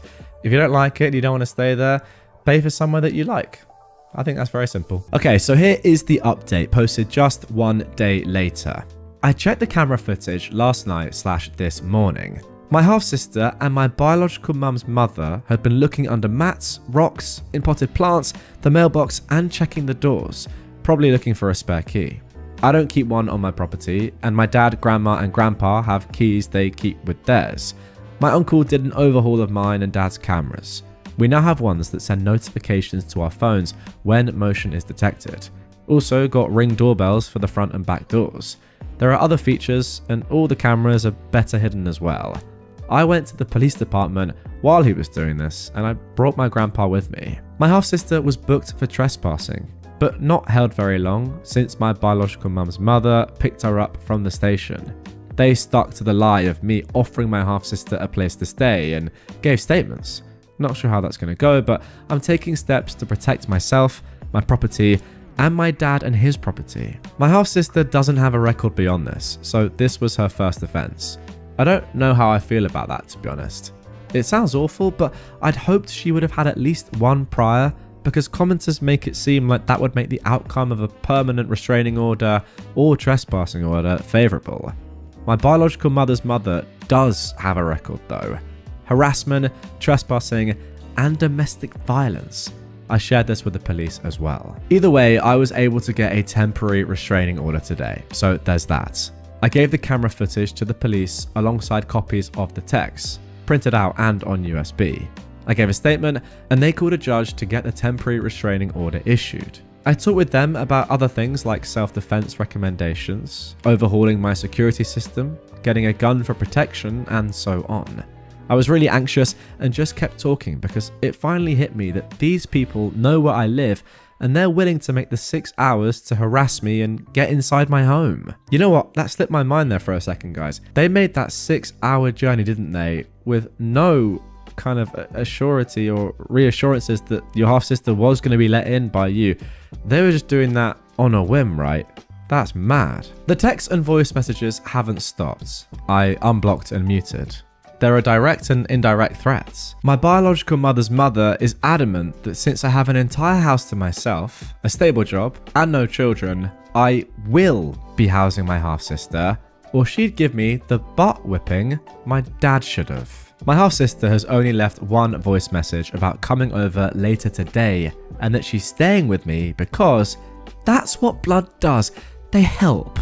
When there was no response, she sent multiple texts telling me I need to be more understanding, that she's in a tough spot, and that she's moving in for at least a week until she's able to support herself. It's 7 days to gain tenancy here. Additional clarification for people asking about the age gap. I am a February 1st baby. My half-sister is a November 29th baby. I say exactly 9 months because I'm not counting the weeks and days. I just felt that people knowing we're the same age was relevant and gave context as to why I have no relationship with her. I don't know if she was premature. I never asked, to be honest, and there are people saying they have similar age gaps around them, so I've got nothing to add there. Now, multiple people also asked if I hate my half-sister, and that I sound resentful for things she said as a child and for things her parents did.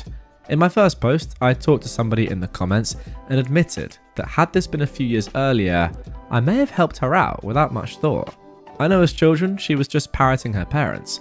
I don't fault her for that, nor do I blame her for my biological mother abandoning me. But it's been 17 years. We've been legal adults for 7 of those years. She could have reached out at any point, but she didn't, and said she had no sister. I also could have reached out at any point, but I also didn't. I just moved on with my life. I've been in therapy since I was abandoned, and it took me years to move on from no one on that side actually wanting me. My biological mother's mother aside, my half-sister was sitting on my porch with a suitcase, ready to force herself into my home and life. She allowed herself to be driven 6 hours to my home, sat on my porch for half an hour, and then lied to police, all after I said no multiple times.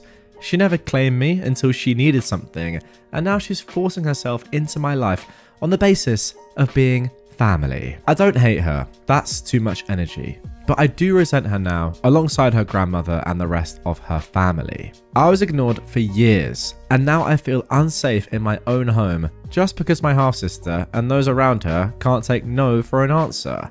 This isn't about my biological mum's affair.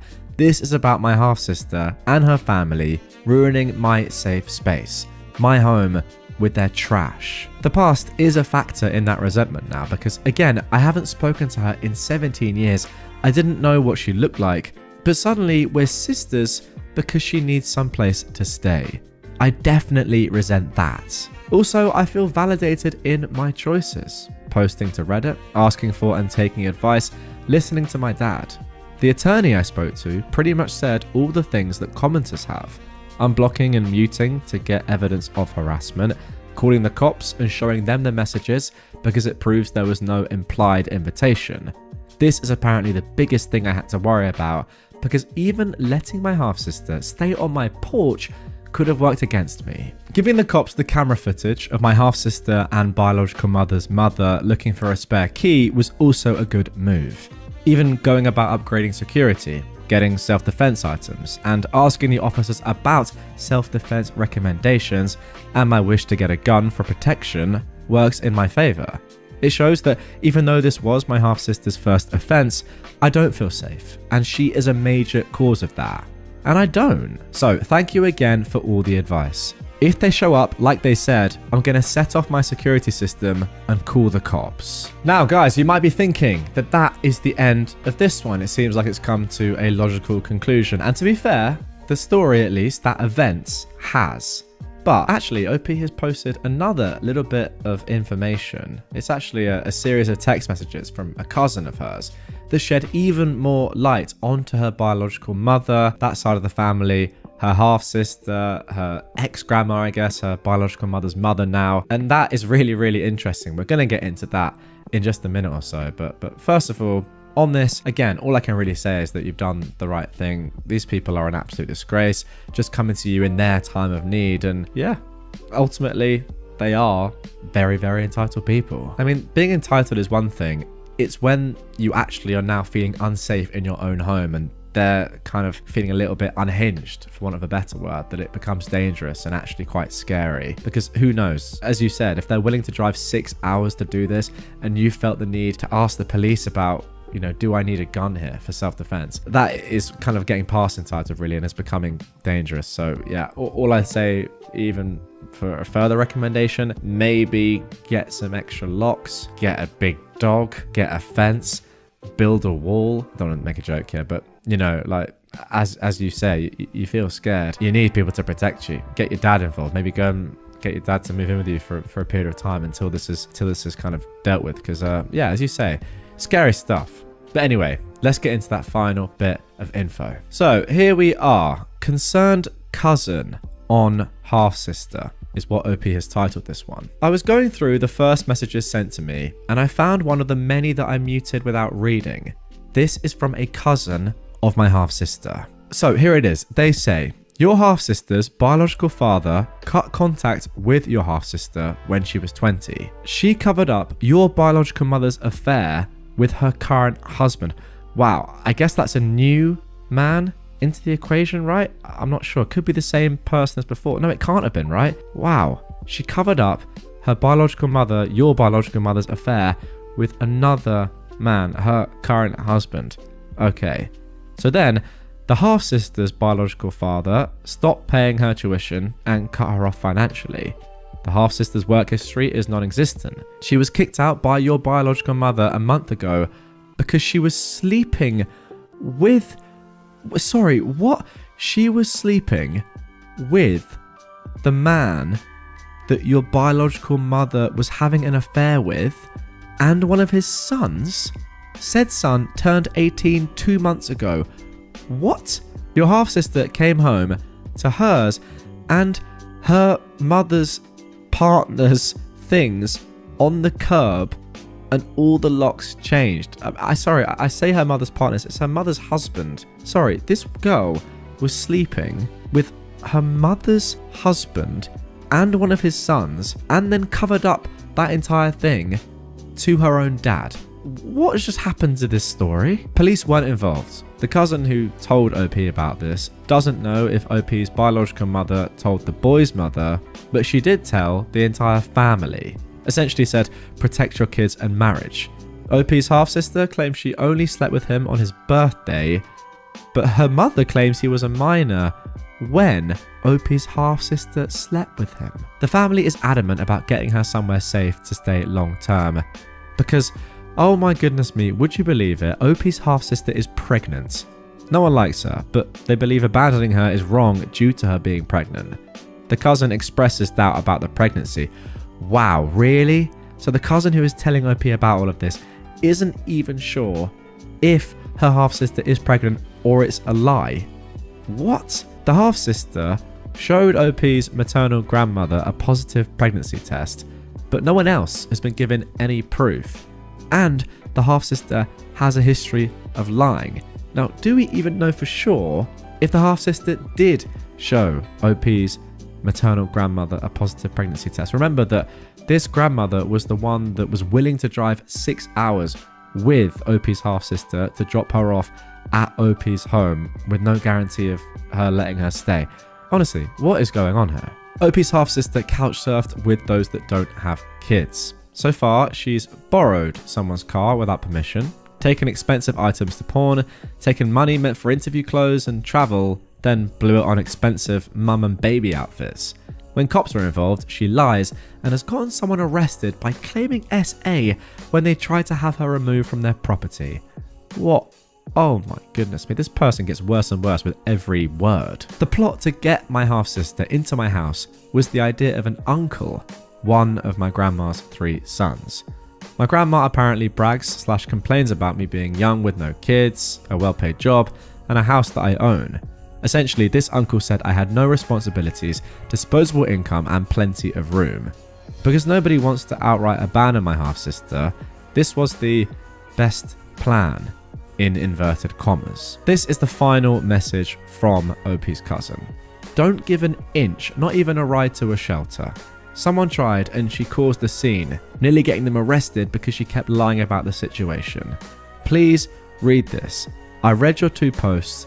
Stay safe. Okay, well, we knew she was bad before, but now I cannot actually believe what I've just read. You guys could probably hear my dismay and utter disbelief whilst I was reading those last paragraphs. Absolutely insane. I mean, let's have a look at what the people on Reddit are saying to that, because unbelievable. Someone has said, great job for the cousin for filling in these outrageous blanks. Wow, I completely agree with that, because there is so much information that the cousin has given you there that you otherwise wouldn't have known, we wouldn't have known, which is so bad. I mean, look, again, I thought it was bad anyway, but this is just another level. So much illegal stuff, just horrible stuff, so immoral and unethical. Just clearly shows your half-sister, at least, as well as, to be fair, other members of her family, to be just absolutely disgusting individuals.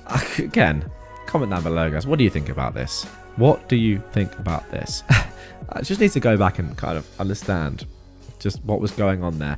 Your half-sister had sex with the dude that your mum cheated with on the dude that she cheated on your dad with, and then his kid as well. Is that right? Your family was then going to Trojan horse her and potentially a newborn, although we don't know if she actually is pregnant or not, into your house. Unbelievable. Unbelievable. And to be honest, if they were going to do that, those would be the only Trojans your half-sister would ever see. My best friend's ex-mother-in-law demands my friend become a submissive wife to her stalker son. This is an ongoing mess, with my 29-year-old female best friend's 30-year-old female ex 29-year-old male, and now her ex-mother-in-law. I have her permission to post this. Now, my bestie never married her ex, but for simplicity's sake, I'll refer to her ex's parents as ex-mother-in-law and ex-father-in-law. My bestie and I live together with my parents in a newly bought house. She is pretty much a daughter to my parents, and we are platonic life partners by this point. Her ex ghosted her for 3 years and has been hounding her ever since he found out we bought a house, trying to get her to take him back and live in our house. We've tried reaching out to the police, but since nothing serious has happened, we've reached a wall and we can only wait. Her ex-in-laws no longer live in the US, but they did come for Thanksgiving. Though my bestie is no longer dating their son, she offered to pick them up at the airport and take them to the hotel. The reason I was told was they would do that for her when she was in college.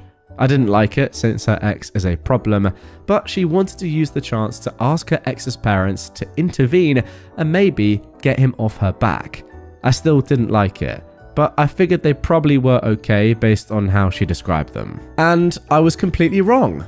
My bestie arrived in tears and with a scratched cheek. Immediately I asked her what happened, and now I'm seeing red. The next part comes from how my bestie described things to me. She told me picking them up went well and they talked about the old days. They asked my bestie if they could stop in a nearby restaurant they always liked, and she, being her usual self, decided to treat them to lunch. All hell broke loose in the restaurant though.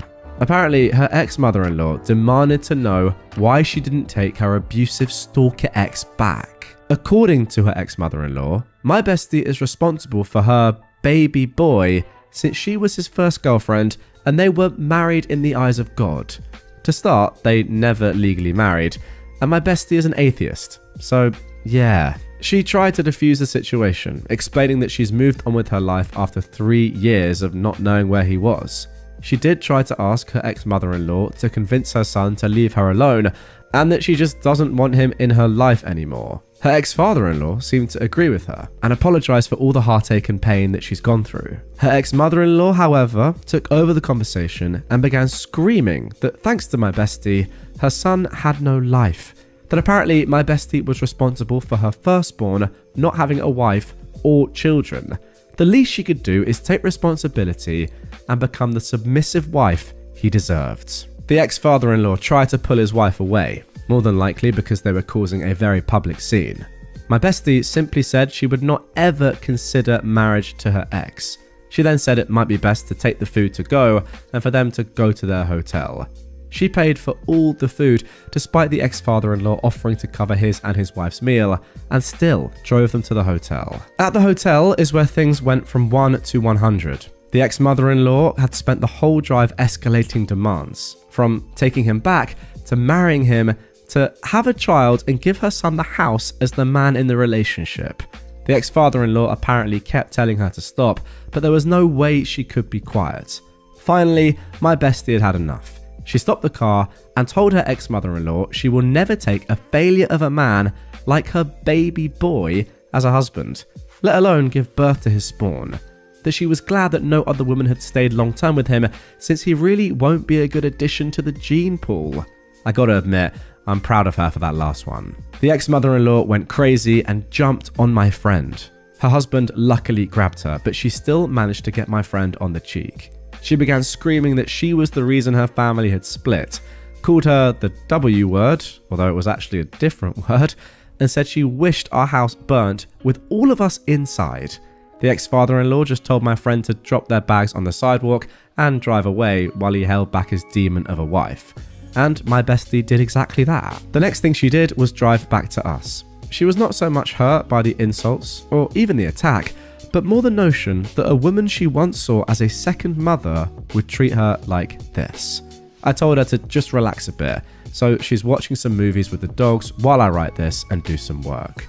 Tomorrow we're both calling out and just having a girls' day with my mum. I did get in touch with the ex's sister and let her know what happened. She already knew from her dad and asked me if my bestie was pressing charges. She should, but she's not.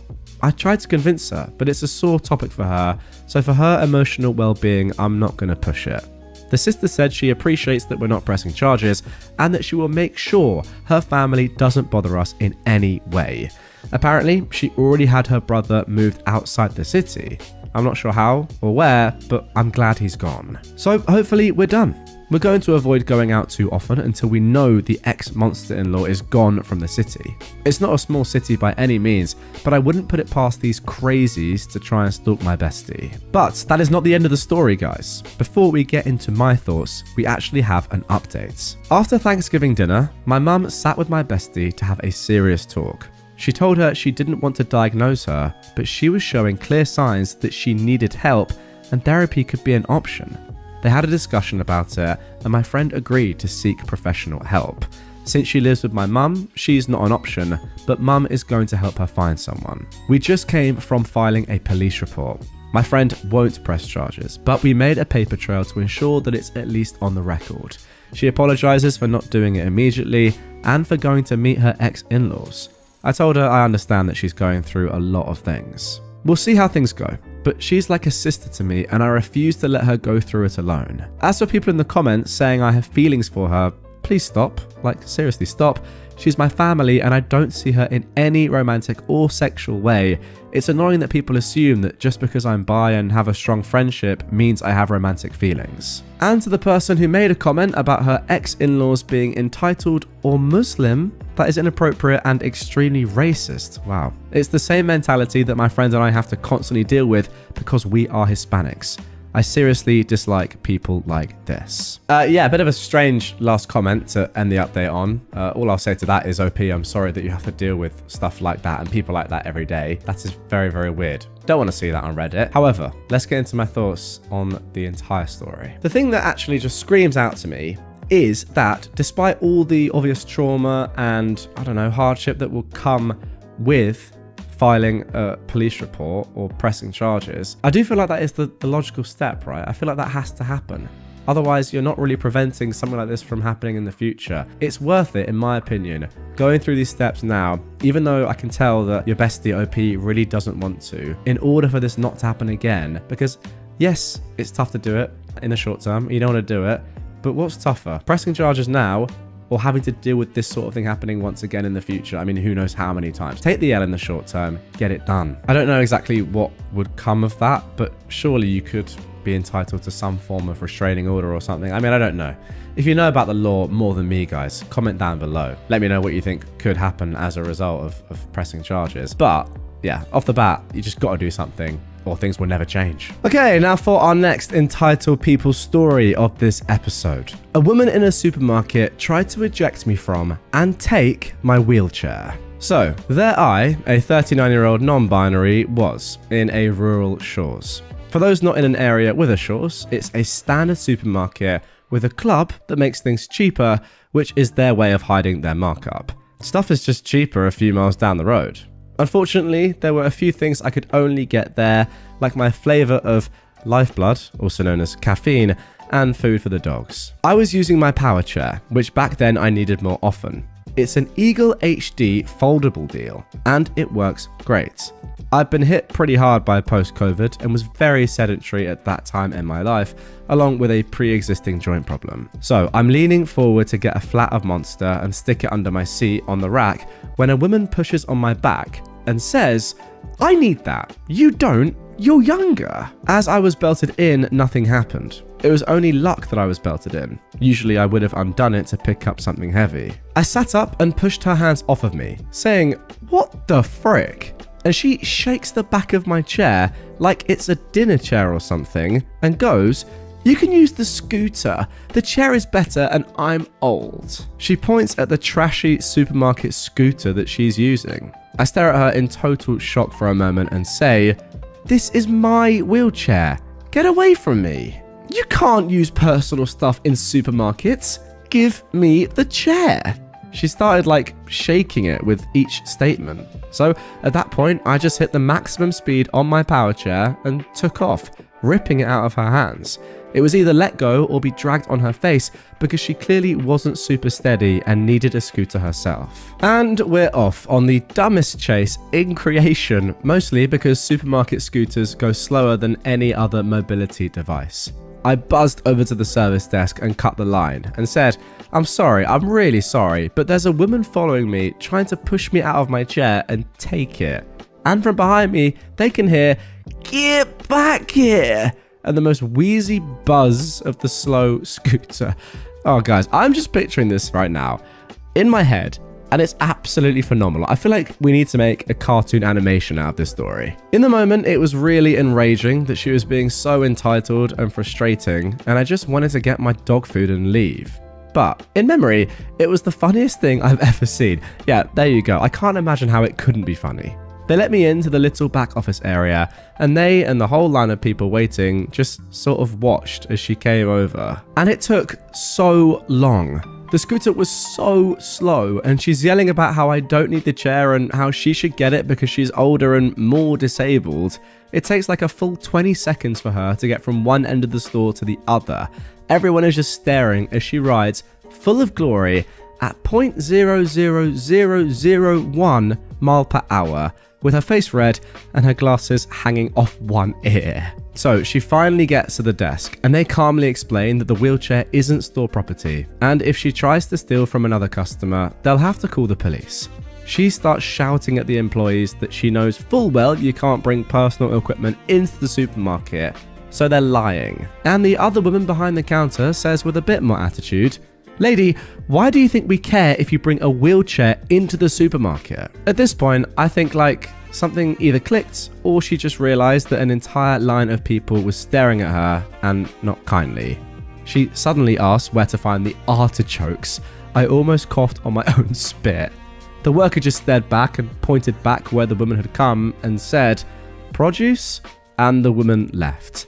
I admit that for the rest of my visit, I avoided any aisle she was in because I didn't want her close enough to grab me again. Now that's fair enough. Now I can laugh about it for the absurdist comedy moment it was.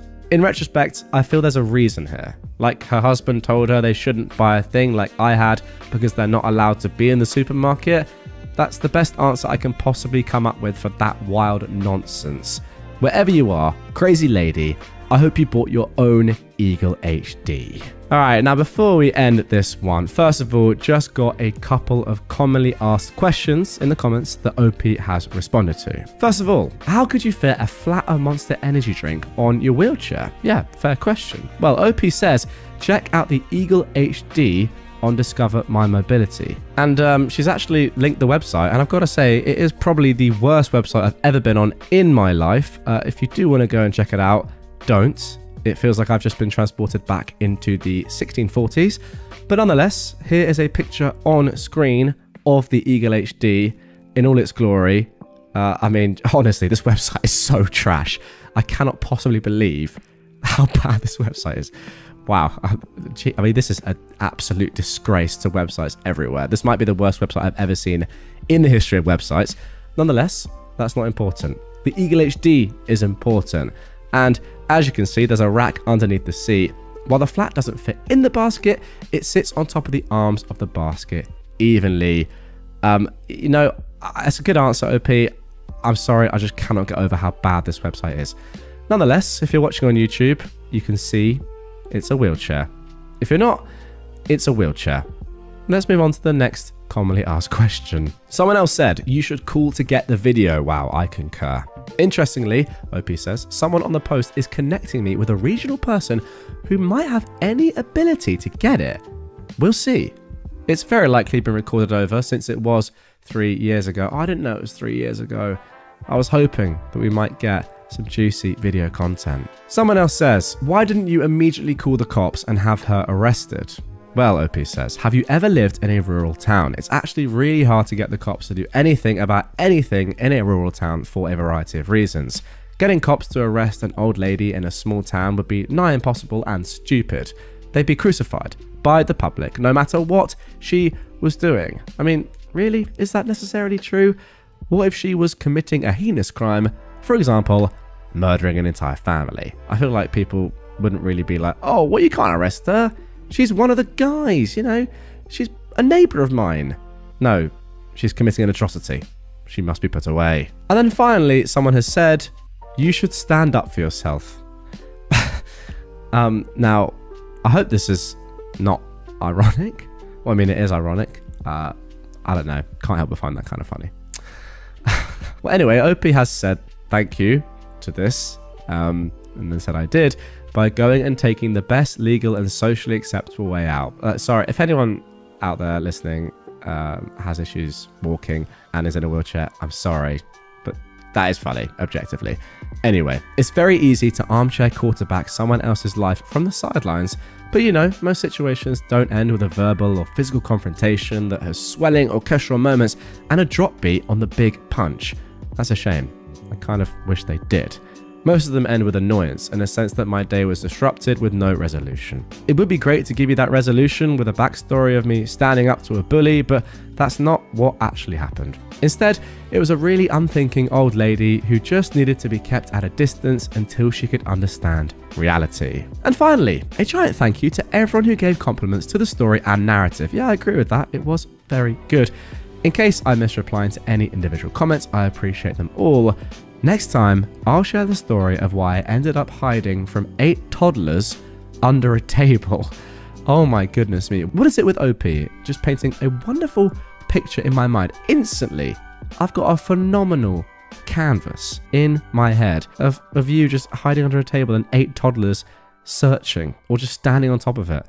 Just absolutely dominating the room. I've got to hear that story. Entitled person wants me to leave because I look like Santa. So, I am homeless. No, I don't drink, and no, I don't do drugs. I am trying to get a job, but finding employment when homeless is not an easy task. That's just something I need to get out of the way. Every few days, I take a trip to the library to charge my phone and batteries so I can keep my phone on and working. I typically spend 3 to 4 hours in a quiet corner of the library, glued to the power outlet charging. Today, I had a cute, then frustrating interaction between a little kid and its parents. I walked through the sliding doors of the library and wandered around looking for an open chair near an outlet to sit and charge. I heard this little voice shout in excitement and glee, "Santa!" and pitter-patters of little boots running over to me. Now, I get it, I really do. A big bearded man dressed in red with big black bags and an oversized backpack strapped over his shoulders. Any little kid would easily mistake me for the big jolly man. The kid stopped dead in front of me. She was clenching her fists tight, trembling in excitement. She couldn't have been more than 4 years old. She looked up at me, her eyes open wide, and uttered the word, "Hi, Santa." That made me smile, and I laughed. Her mother came running over, scooped up her child, and said sorry to me, walked away, and told her kid that's not Santa. The entire interaction put a smile on my face, but here's where it went downhill. I found an open seat and plugged in to charge and do my thing. The little kid and her parent were on the other side of the library, but the kid was still brimming with excitement. I could see her head poke out of the bookshelf, staring at me every so often. That went on for about half an hour, until, I guess, the mother couldn't handle her child anymore, and she came over to me. She asked me to leave and find a different spot because I am distracting her daughter. I said, hey, look, I'm sorry, but this is the only open space with an outlet. I need to charge my stuff. She very sarcastically said, oh, why's that? I replied, because I don't have one. I am homeless. I thought that was the end of it because her face went red and she walked away. But no, she came back. She went up to the front desk to ask if there are any outlets outside and if it's okay for me to use them. Seriously, she said that the library is okay with me using the outlet outside to charge so I can go out there. I asked her, so you don't want me in the library, a public institution, to charge my phone? You would rather me sit outside in the cold just because your kid thinks I'm Santa? Really, that's it? I looked at her and said, well, ho ho ho, Merry Christmas to you. I'm going to stay right here until my batteries are charged. The lady went to the front desk and I listened in because I figured I'm screwed. I'm getting kicked out. She asked them to tell me to leave. They said they can't unless I'm intentionally making a disturbance, being violent or threatening. I've been here before. I keep to myself and I don't bother anyone. So yeah, I was there for 4 hours. I didn't move or get kicked out. My things are charged and good for the next few days. Honestly, not the worst interaction I've ever experienced. At least she was somewhat polite. Okay, yeah, this is just ridiculous. If your daughter is being distracted by something, like another person, you can't go over to them and say, stop doing what you're doing. How about you take your daughter away from the distraction? Or just tell her to focus on the thing that you want her to be focusing on. You can't just tell a random person to stop being there. That's insane. And then she's trying to get you kicked out. How are you supposed to be the one that's in control of a 4-year-old's attention span? What are you going to do about that? Like, it's not your fault you look like Santa and the girl's excited to see Santa. Crazy. Yeah. Entitlement 101. I will say though that although you do say at the end it's not the worst interaction you've had and she was somewhat polite, I don't really know if that's that polite, asking you to be kicked out of a public place where you were just chilling out. Opie has also said at the end, a little edit, I don't think she was being malicious at all. I think in her mind she was doing a good deed. Maybe you're right there, OP, to be fair, but I don't know how she thought that was a good deed. Crazy. Now for our second entitled people story. Grandma Karen decides to unhook an autistic child's harness. This happened several years ago. I was a photographer for a major theme park and have dealt with my fair share of entitled Karens or Brads, but there's only been one time I've had to call security because of a Karen. I was working with a character one afternoon, and one of the families that stopped by to pay a visit was this family of 3, with mum, dad, and a 5-year-old boy that I'll name Malcolm. Malcolm is strapped to a harness attached to mum's waist. Think those jogging harnesses for blind runners, to keep him close to his mum and dad. Dad pulled the character attendant and me aside and alerted us that Malcolm was a non-verbal autistic and camera flashes were overstimulating to him. Now, this was a pretty common request, so I adjusted my settings so I wouldn't have to use the flash, and I thanked him for alerting me. It's Malcolm's turn and he was such a sweetheart. He just wanted to show off the book full of pictures of his favourite dinosaurs, and we all got sad when he had to leave. A few hours later, I was in an area we refer to as backstage, where guests aren't allowed, heading to my break. Imagine my surprise when all of a sudden, I get body slammed by Malcolm. For the record, I'm almost 6 foot and 250 pounds, and he nearly managed to knock me over. He's screaming and crying. Fortunately, my manager, Oscar, was nearby, so I flagged him down and we immediately called security. We get Malcolm to a cool air-conditioned place, as it's 95 degrees, and I looked up pictures of dinosaurs on my phone to show Malcolm. Eventually, he calmed down and essentially became my little buddy. About 10 minutes later, Malcolm is reunited with a tearful mum and dad. It's there we got the full story. Enter Karen. Mum, Dad and Malcolm were getting ice cream when Karen approached. The conversation went roughly as followed.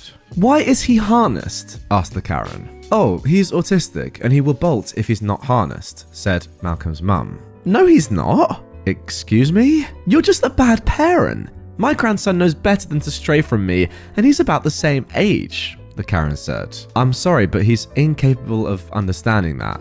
It's safer for everyone if he's harnessed, Malcolm's mum replied. It's at this point that Dad comes back with the ice cream and Mum turns her attention away to help him. The next thing she knows, the harness goes slack. When she looked up, Malcolm and Karen are gone. It's so packed that day that it's easy to lose track of someone, especially if it's a running child. An important thing to note is that the park has cameras everywhere, so it was easy to get a video of the incident and a description of the Karen. Security was alerted and she was tracked down. She was belligerent and tried to slap the security guard who stopped her, stupidly doing it in front of an off-the-clock sheriff. So she got a lovely court date for assault as a result. Malcolm and his family were given an extra day added to their tickets as an apology for what happened. But they had just one request. They asked to know where I would be the next day so I could take their pictures. The next day, I gave them a full-on photo shoot. And yes, it was the best day of my entire career. Wow, great story. Very, very wholesome. OP, I've got to say, you seem like an absolutely lovely person. Yeah, crazy to ever touch someone else's child or anything associated with them without any prompt from their parents and then do this. I mean, it's very, very dangerous. What if he just ran off and was never found or was abducted? You know, it's a crazy suggestion, but it happens, doesn't it? Extremely dangerous, and yeah, definitely deserves to be arrested. Crazy. Now for our next Entitled People story. Entitled Army Wife versus Major General. So this isn't my story, but from one of my friends. This happened a long time ago, and some names and details have been changed to protect the innocent. My friend, who I'll call Lucy, lives in a town with a pretty good-sized army base. To make some money between semesters of college, Lucy took a summer job as a waitress at a local restaurant that is popular with the officers and their families. She is liked as a waitress to the point that patrons will ask to be seated in her section. But you're not here for that story, are you? You're here for the entitled people, OP. You know me too well. And oh boy, did Karen not disappoint. It was a Friday evening, so it was packed. There's at least an hour wait. The kitchen is zipping, and Lucy and her co-workers are on their toes. Fortunately, it's mostly regulars, so they're patient and even leaving nice tips and paying compliments to the wait staff and the owner. Enter Karen. Karen, who Lucy had never seen before, was seated in Lucy's section and begins the usual Karen tirades, complaining about the wait, sending her pasta dish back a total of 3 times because it wasn't cooked just right, husband's rank name dropping, yada yada yada. Now Lucy is easily the most patient and kind-hearted person I've ever met, but even she was getting frustrated. Then the bombshell dropped. Like most places in this town, the restaurant offers a military discount. However, thanks to this being abused in the past, people wanting the military discount must now show their military ID in order to qualify. There are signs posted on the doors and in the menu stating this. Most patrons understand. But as you can guess, Karen is not one of those people. It's time for the check, and Karen asks for the military discount. Lucy, polite as ever, asks for Karen's military ID. What did you say? Karen says. Can you please present your military ID for the discount? Don't you know who I am? I'm sorry, Mom, but company rules state that your ID must be shown to get the discount. Are you calling me a liar? No, Mom, but in order to qualify for the discount, you must show your military ID. My husband is Kyle, married to a B word. I mean, insert real name there, I guess. He is a 2nd lieutenant at the army base, and he knows people. For those of you not watching on YouTube right now, the word knows is in capital letters. Like, he really knows people. Lucy is trying to keep her cool, but she told me that she wanted to cry at this point. Also, I know people. I can make sure you never get a job in this town again. You're so stupid. You're probably some college dropout who will never amount to nothing. Wow, double negative goes crazy there. By this point, everyone is silent, and even the owner is coming over. An older woman from another section, who Lucy has never seen before either, gets up and comes over. The woman, who I'll call Belle, taps Karen on the shoulder. Karen stops her tirade, whips around, her face turning 50 shades of red and purple, and stares Belle down. What do you want? Now Belle is really calm here. You're going to apologize to this young lady, pay in full, and leave a generous tip. Who the frick are you? Someone who can make things very difficult for your husband. I don't have to stand for this. She grabs her purse. I'll tell so many people just how much this place sucks that nobody will want to come here anymore. Karen storms off, pushing the owner hard enough for him to fall to the ground, and she left. According to Lucy, it was so silent that you could hear a pin drop for at least a minute. Belle helps the owner to his feet, makes sure he's okay, then turns to Lucy. Are you okay? Lucy is still shaken. Thank you. I'm okay. I'd like to apologize on behalf of the base. That was completely uncalled for. Belle then turns to the owner. I'd also like to compensate for the meal and tip as an apology. There's no need, Mom. I insist, said Belle. Well, thank you, Mom. Belle returned to her seat and the night continued. Belle and her husband came by to check on Lucy before leaving and promised to come back for dinner the next Friday.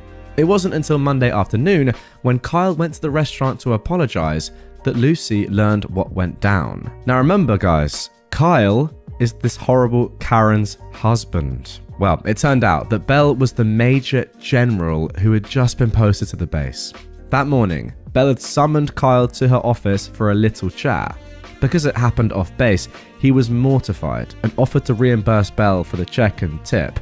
He didn't get into trouble. However, he was warned that Karen's behavior could make things difficult for his career. He made sure that Karen got a verbal, torn up one side and down the other, on the phone when he was done. In this town, gossip spreads faster than the flu.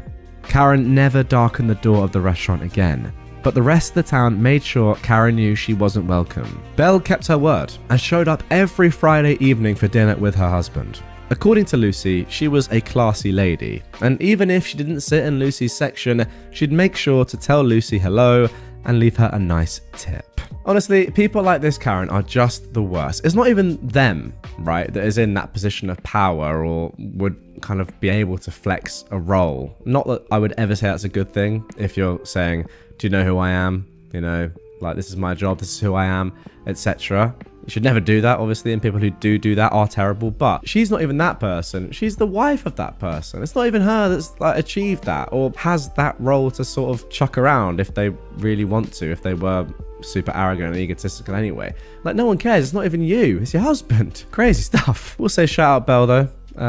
Doing a good thing, making sure that everyone is settled. But yeah, as for this woman, absolute mug. And I hope she gets chased out of town. Honestly, I've never actually had someone say to me, do you know who I am? But if someone did say that to me, I would say, first of all, are you Ronnie Pickering? Second of all, no, I don't know who you are, and I don't care. And then even if they are, like Obama, I would still say, I honestly don't care. What relevance is that to this situation? I really hope that situation does actually happen one day, to be fair. And Barack, if you are watching, I would love to meet you, but that is what I would do. So yeah, prepare yourself for that, Mr. President. My mum is insistent that I have a C-section so that she and my dad can schedule their visit for the birth of my daughter. I don't know where to begin. I just need a place to vent. I, a 31-year-old woman, am due to have my first baby in just over 5 weeks' time.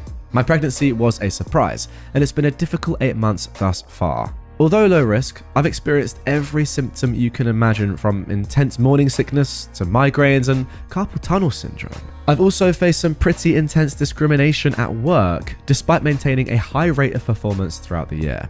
All of this to say, it's been a rough year. I've had little support from my family this year, and their nonsense has seemingly known no bounds. Since around May, they've been asking my partner and I to make the 10-hour drive interstate for Christmas so that we could spend it with them. This would be fine, but my doctor has repeatedly told me not to do this, as I'll be 36 weeks at that point and prone to blood clots. Despite this, they've continued to pester my partner and I about it. At one point, they proposed coming to us for Christmas, but then swiftly shut down their own idea when they immediately realized it would be an inconvenience to them. Recently, my dad was diagnosed with some health problems of his own, which he's been told is completely treatable with surgery and some medication. Regardless, I have called every other day to check up on him and to see how he's going. In the last few weeks, my mum has started telling me how awful birth was for her and every other woman on both sides of my family. I kid you not, every time she calls, she encourages me to plan a C-section and drop some new detail about a relative who had a traumatic birth experience. I have told her that her comments are unhelpful, and she's known for months that I don't want a C-section if I can help it. She constantly says things like, if I had my time again, I'd plan a C-section, as if it's an easier option. I wondered why she started down this path, until she started making comments about Dad's treatment plan and appointments, such as, we might be able to make it out to see you for a few days in January, but Dad might have to go to an appointment on the 18th and then again on the 31st, and then after that we can't visit for a while because Dad might need surgery. I snapped and told her that I would not and could not plan the birth of my child around their schedule and that they shouldn't bother coming. They haven't even asked my partner or I if we even want extended family present directly after both. We don't.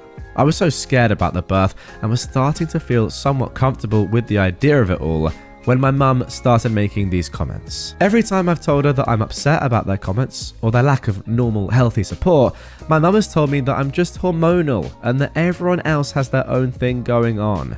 I'm so sick of their trash and I'm ready to cut them off for some time. I feel like they've made the birth of my little girl all about them. They've compared the potential surgery my dad might need to my birth, talking about catheters and IV drips like I won't need a similar setup, particularly if I do go down the C-section route. When they did come to visit earlier in the year, they made comments about what I was eating. I was 24 weeks pregnant at that point. One of my unhealthy options was a few chocolates after dinner. I don't even know what to say or do. All of this has made me reflect on my childhood, and I can't help but feel sad about that too. I've spent the last few weeks just crying about it all, and I'm so tired of venting about it to my partner. Thanks for reading if you've come this far. I just needed to vent. Absolutely incredible. That's all I can say. Just what a start to the episode. The one thing you have to do is do not tell your mum when the baby is born. You've got to wait. You just have to. It's actually insane. I mean, if you are genuinely trying to plan a pregnancy date or say, yep, I want to have my C-section at this time so I know this person can come, and oh, would you mind pushing it back one day just so my husband can come as well, just so he can be there? I mean, of course it's ridiculous, but it's also bordering on unsafe for the child, right? I mean, what if the child had to come out, the baby had to come out at a certain point or had an optimal due date, but your mum was like, no, can you just push it back a week or so we can get there? Surely there are probably some health implications there. I don't know. Obviously a crazy demand that I don't think you will give into. But yeah, make sure you don't, please, OP. My cousin sends our family her child's Christmas list each year, and it's completely insane. Every November, I, a 24-year-old woman, receive a dreaded text in our extended family group chat from my cousin, who's a 35-year-old woman. The text includes a highly detailed Christmas list from her 5-year-old, who we'll call Penny. The items are always expensive, obscure, and very hard to find. Additionally, she expects us to reply with the item we have purchased, then sends back the updated list with that item checked off. Each year, there's exactly the number of items for people in the chat, and once people hurry to claim the cheapest ones, you're left with $100 to $300 items to choose from. My cousin is an only child, and her mum caters to this, as well as her dad, but the rest of us are getting pretty sick of it. Last year, someone didn't follow the list and said they'd already bought something else in the group chat, and she responded, "That isn't what Penny wants this year," which made them feel guilty for not adhering to this insanity. Now, some backstory. Penny has autism, is nonverbal, and is the sweetest child ever. My cousin and her husband are good parents for the most part, but they are a little self-focused. For example, they are both collectors of things like manga and toys, and they lose their minds if Penny touches their things, and the home is full of their collections. They have an entire room dedicated to this, which they call the fun room, which their daughter isn't allowed in. Not so fun. Now, here's the kicker. The items on the list are almost always part of a collection. Either vintage, certain edition this or that, and tons of Beanie Babies. They've started a toy collection similar to their own for Penny, but it's a lot of things that I've never seen her enjoy or show much interest in. One year, the most excitement she showed was for the box, and she loves Disney movies and Paw Patrol, but she's never gotten gifts related to these things. Also, we suggested some gifts like a toy kitchen or something interactive and sensory, and they shut that down in favour of expensive Lego Star Wars. Lego? She's 5. I know dang well that's going straight to Daddy's fun room. This year, I'm getting her an Ariel doll and matching dress. I'm stopping the madness. Yeah, to me it sounds like either your cousins are pretty much creating a fake Christmas list for stuff that they actually want, or they're just not listening to their child at all. I mean, maybe it's both. How about that? I've got to say though, what you've said at the end is phenomenal. That's what you have to do. Just say no. It's time. Just say no. Get her what she actually clearly wants. To be honest, I genuinely kind of blame all of you lot a little bit as well. How have none of you put your foot down yet and just said, no, we're not spending $100 to $300 on a 5-year-old as well? Like, come on. You guys also have to have a bit of a backbone. Ultimately, nobody can force you to buy presents. And yeah, I'm sure you would love to buy something that is on a genuine list or on a list that's given to you, but come on. If these parents have created a list with the number of presents adding up or you know, relating exactly to the number of people in the group chat, that is, come on, the audacity of that. And then to charge what? Or to ask for presents in the hundreds of dollars for a 5-year-old? You've got to say no way earlier, but at the very least, do it now. Now for our third entitled parent story. My mum has claimed the spare room in our house as her room. She doesn't actually stay here much, but I freaking hate it. We've always had this weird power struggle over my home and her staying there. I really don't think she's trying to be cute, but actually trying to establish her power over me by stomping on my boundaries. She's only stayed over a couple of times. We don't live in the same city, and I've corrected her each time she refers to it as hers. I say, it's not your room, it's the guest room. I kind of thought we were past this song and dance, as the previous to last time she stayed, she didn't say it. So I let my guard down, stupidly. Then the latest time she stayed over, as I was carrying her things into the room for the night, she quickly mutters, "It is my room, isn't it? Nobody else has stayed in here." It caught me by surprise, so I didn't correct her this time. And besides me and my husband, that is technically true. But that doesn't mean she has ownership over it either. Then, just yesterday, she asked if she could stay over later this week. As I'm checking my calendar, she slips in a "my room" phrase. So I corrected her. It's not your room, it's the guest room. To which she stuck out her bottom lip in a pout and whines, "It is my room." I start to repeat myself, and she just talked over me before I could finish about, "Did you know where your roaster is? The one I got you for blah blah blah." Yes, I do know where that roaster is. It's in the closet of the guest room. So now I interrupt her and demand, "Why were you in that closet?" And she proudly boasts, "I was snooping." I actually don't really care she went in there, but the way she proudly boasted about it really rubbed me the wrong way. And given the timing of it, it felt a lot like she was trying to hold more power over me when I was trying to establish my own boundaries. I will absolutely be telling her that in no uncertain terms will she be calling it her room again. If she does, it will be the last time she stays in it, but I just wanted to rant about it. Yeah, at this point, you know that your mum is just doing this on purpose, probably to try and rile you. I mean, to be fair, I don't know exactly why she's doing it. It's not the biggest of deals, really, calling a random guest room your room, and she is your mum, but doing it over and over again, and you saying, "Please, can you actually stop doing that? It's not your room, it's a guest room." It's annoying. Yet her continuing to do that, yeah, that is entitled. And her feeling as if she owns, or perhaps always has first dibs on a room in your house, obviously not true, and yeah, ridiculous. I mean, the easy thing to do would just say you can't stay over anymore. But she is your mum, so I think that's a little bit too much of a unrealistic answer or solution. I guess you could make the room into something else, like a games room or something, but then again, you probably do need a guest room. Just tell her to shut up, honestly. I know she's your mum, but just shut up. Now for our final entitled parent story of this episode. My parents want to give my sister the earrings my grandma left for me. This story is so weird. When I, a 27-year-old female, was 20 years old, I was in a relationship/FWB situation with a guy who's now 40. It was messy. We were on and off for almost 5 years. He was always clear he wasn't ready for a relationship, and I was always clear that I was madly in love with him. Every time I got tired of the situation and wanted to leave, somehow he convinced me to stay because love is free. We'd spent so much time together, but he wasn't ready to commit. I asked my sister for some advice. She's now 42, and she gave me some terrible ideas, like make him compromise, leave stuff at his place, and basically turn him into a boyfriend until it was too late for him to say no.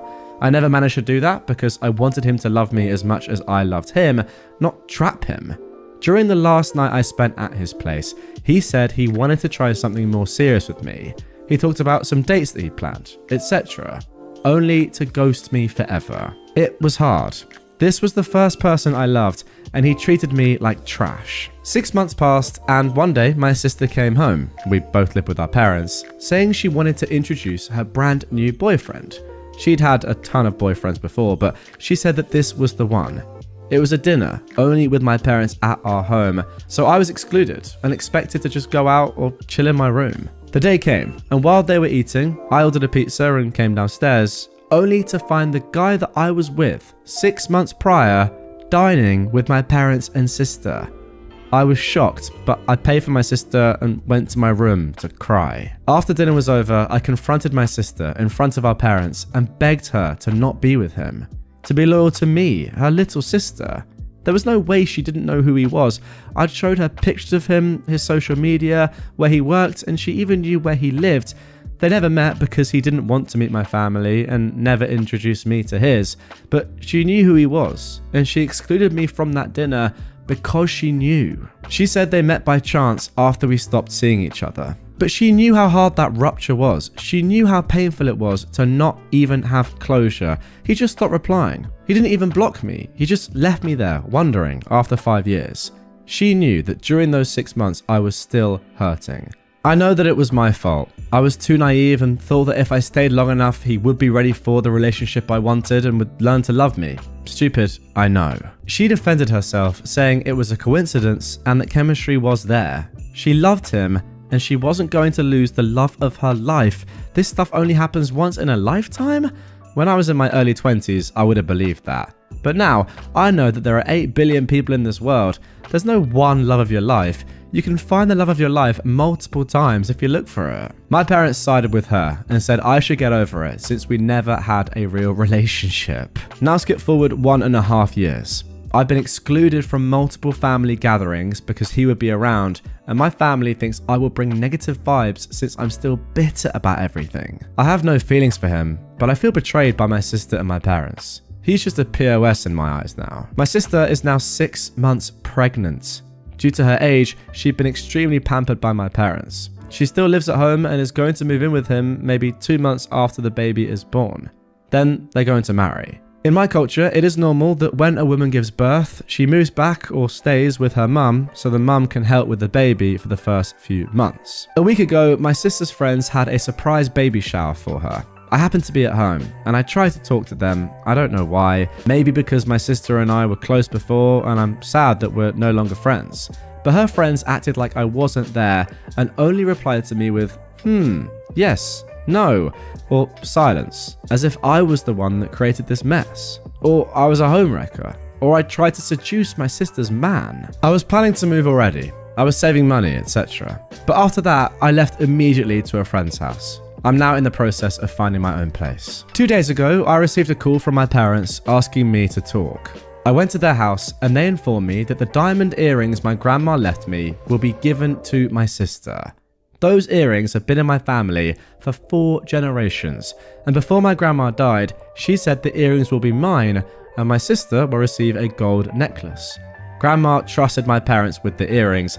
There was no will or anything, she just asked them to give it to me when I was mature enough to appreciate or take care of a family heirloom. Now my parents think that since my sister is getting married first and is having grandma's first great-grandchild, my sister should have it. I'm really mad now. They're robbing me of something my grandma left to me. Look, I don't think my parents are evil. I think they were too worried that my sister wouldn't marry due to her age.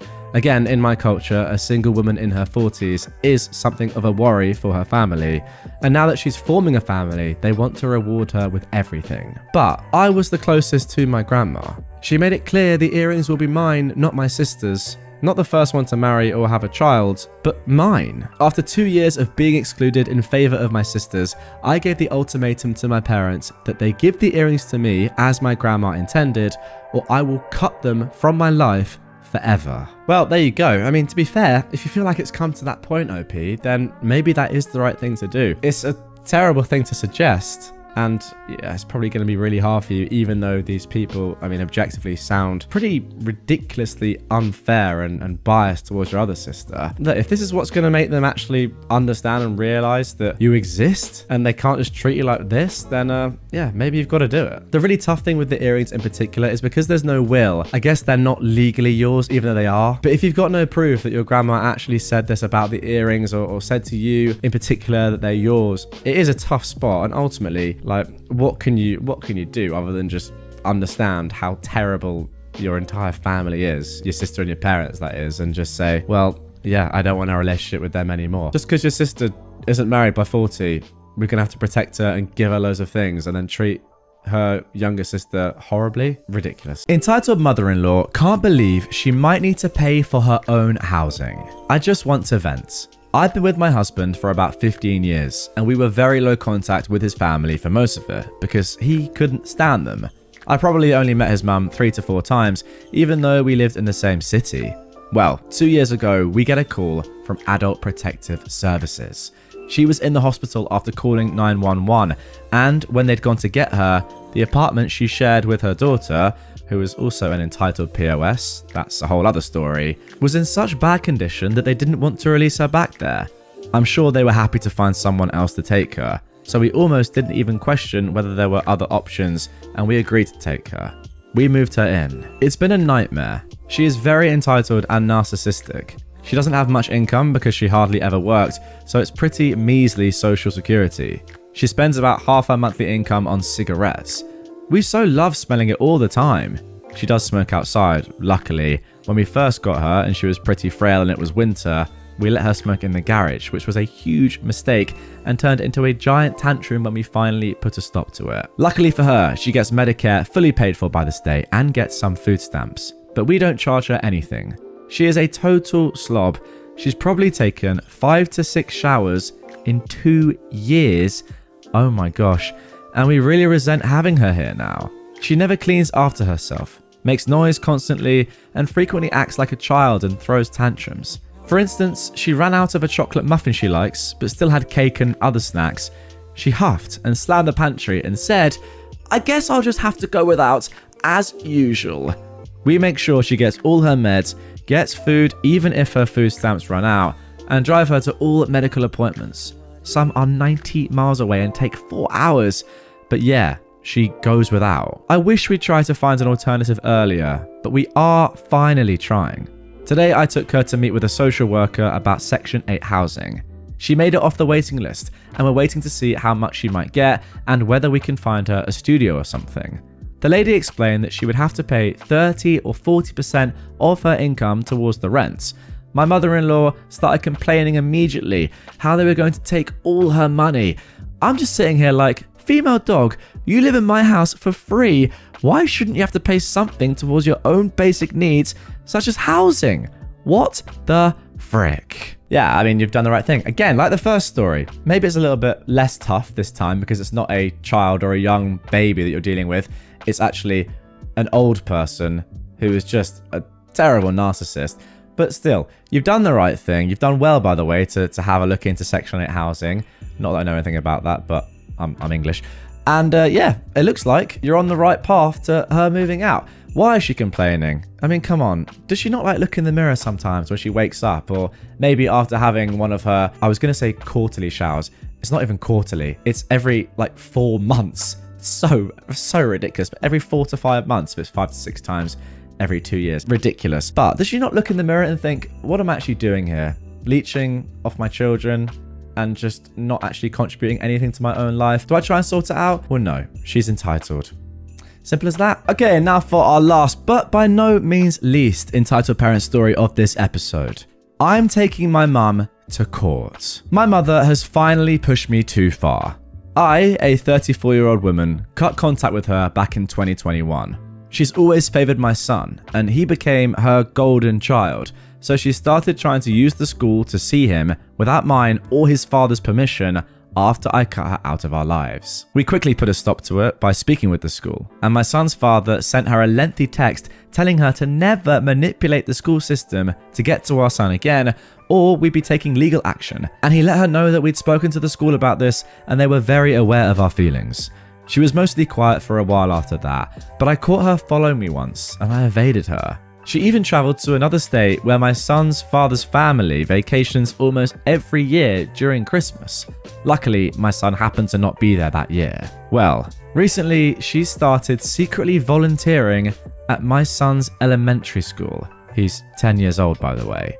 She lives over an hour away and didn't tell the school she had any familial connections there, since she knows that we'd spoken to the school about her antics a while back. We assume that she lied about her address to get approved since she lives so far away. Anyway, she somehow snuck out of the classroom she was volunteering in and asked another child to get my son out of the cafeteria and spent 15 minutes crying to him, telling him how unfair I've been and that she's never done anything wrong, that she has years of presents for him and he needs to come over to her house so he can have them. Worst of all, she told him not to tell anyone that she spoke with him or that he saw her. I felt like my mum was slowly calculating a way to eventually take him from the school. Now, my son's father and I aren't together, but we immediately banded together at this moment and spoke to the school vice principal the next day, and we decided to file an injunction. The temporary injunction was approved within an hour of filing. I was immediately in tears. I was so relieved. Our hearing is coming up, and the closer it gets, the more I find myself questioning what I'm doing. I know that I'm doing the right thing, but this situation just sucks. No one should have to protect themselves or their children from their own parent or grandparent. It's such an awful feeling. I wish she would have just respected our boundaries, but she's clearly incapable of that. I tried so hard to make her understand my boundaries before I cut contact with her. Her entitlement to my son was disgusting. She demanded seeing him, talking to him, and got very nasty and angry with me if I didn't oblige or if I had other plans and couldn't fit her in. She would constantly slip and call him her son. I guess I'm triggered and back to childhood me, feeling helpless and scared. I feel bad that I've had to go this far. I feel terrible that she's been served. I know I shouldn't feel bad because she's probably more embarrassed and worried about how this makes her look more than anything. It's probably a long shot, but have any of you guys experienced anything like this? I've never been to court. Even when my son's father and I divorced, we were able to settle on our own. I've got no idea what to expect, and I'm scared. I don't want to see her. I don't want to hear her lie in court or cry and manipulate, but I know it's coming. This situation is heartbreaking. Well, there we go. I think I've saved the most entitled person of this entire episode for last, but with good reason, because there's a beautiful update coming that I'm going to get into in just about 12 seconds, count them down, and I think it just shows the beauty of Reddit and what an amazing place it really is. Just full of wholesome people. Has that been 12 seconds? I'm going to say yes. How did he do that? Edit. I'm trying my best to respond to each one of you, but I just have to say thank you all so much for sharing your stories, for guiding me, for giving me pointers, for helping me prepare, for keeping me grounded and rooting for us. I didn't expect to receive so much amazing advice, and I'm crying tears of pure gratitude for each and every one of you. You guys might be strangers, but I love each of you from the bottom of my heart. Just know that you've all played a major role in possibly saving my son's life, maybe even my own. Once I have an update, I will edit this post again and let you guys know how it went as quickly as I can. There we go.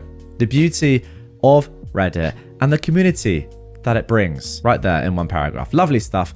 And yeah, I mean, you might think that's a little bit dramatic, a little bit of hyperbole there, but realistically, I mean, she is literally stalking your son. What else could she do? She could easily abduct him. I think she's shown that potential. So, I mean, yeah, it's not really an exaggeration, is it? People of Reddit who have given this user, you know, real support and real tips and advice and maybe pushed her into getting this injunction in the first place or helping her deal with go to court, genuinely could have saved / could be in the process of saving her and her son's life. Now, at the time of recording, we don't have an update. This was just posted 2 days ago, so it's a very fresh story. But let me know if you want me to look out for the update of this, if one does come.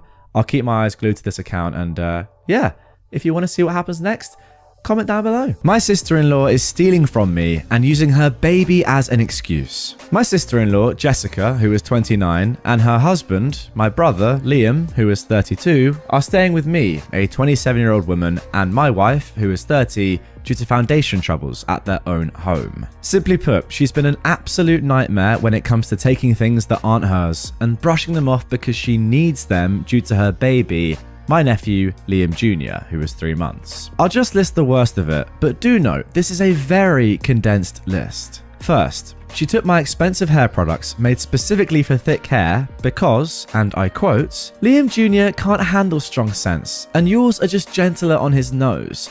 She used an entire 16-ounce bottle of conditioner in 3 days. Second, I caught her trying to take the food I ordered for everyone into her room after it was delivered. I ordered almost 6 full meals to dish out for the entire house, and she was just holding this large paper bag in her room.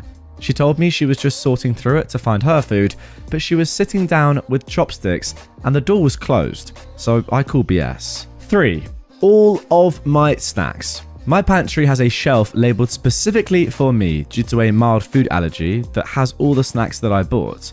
I keep seeing her walking back and forth past my room with my snacks. If my wife or I try to confront her, she cries that she's breastfeeding and she needs the energy. Then she'll get my brother to chew me out. For the record, we do have a communal snack bin, but she won't touch the snacks in there. 4. She took my gift card stash from my shelf in the kitchen and spent nearly $75 on random BS because she claimed she wants to make the room more comfortable for Liam Jr.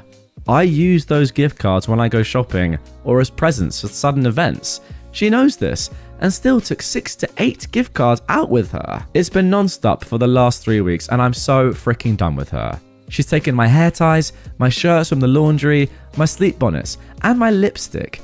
She even took a bottle of my apple cider gummies, which I know she doesn't like because she's tried them before. Wow. I feel like she's doing it just to spite me or to assert herself, but I'm seriously considering kicking her out. Yeah, exactly what I was gonna say. This just feels like it's just to spite you right now, OP. No other reason. Now, we do have a couple of edits and updates on this one. Firstly, OP just wants to clarify that Jessica used her shampoo on herself, not on Liam Jr., because the smell was, I guess, irritating him. Also, I'm just going to state that the only reason I'm letting these two stay is because of Liam Jr. My brother can't afford housing close to his job, and if I kick him out, Liam Jr.'s housing would be up in the air. His commute is already 45 to 60 minutes each way, and none of our relatives who are willing to let him stay live any closer. Secondly, please do not insult my wife in the comments. She was recently promoted and isn't home often, but I assure you she sticks up for me when she's home. She has told me that she's willing to let them stay for Liam Jr., but she has shown that she's upset by Jessica stealing. I'm sorry I didn't say that before. Alright, edit 3/small updates. I've been reading through the comments during my work break and I keep seeing the same things being tossed around. Even the comments that were harsh with it are right.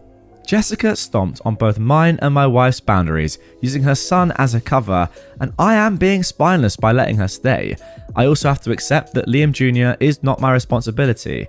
As much as I love him, I can't let his mum use him against me. I talked with my wife on her phone today, and we've decided that we're telling them to start seeking alternative housing. We're also going to get a proper eviction drafted up.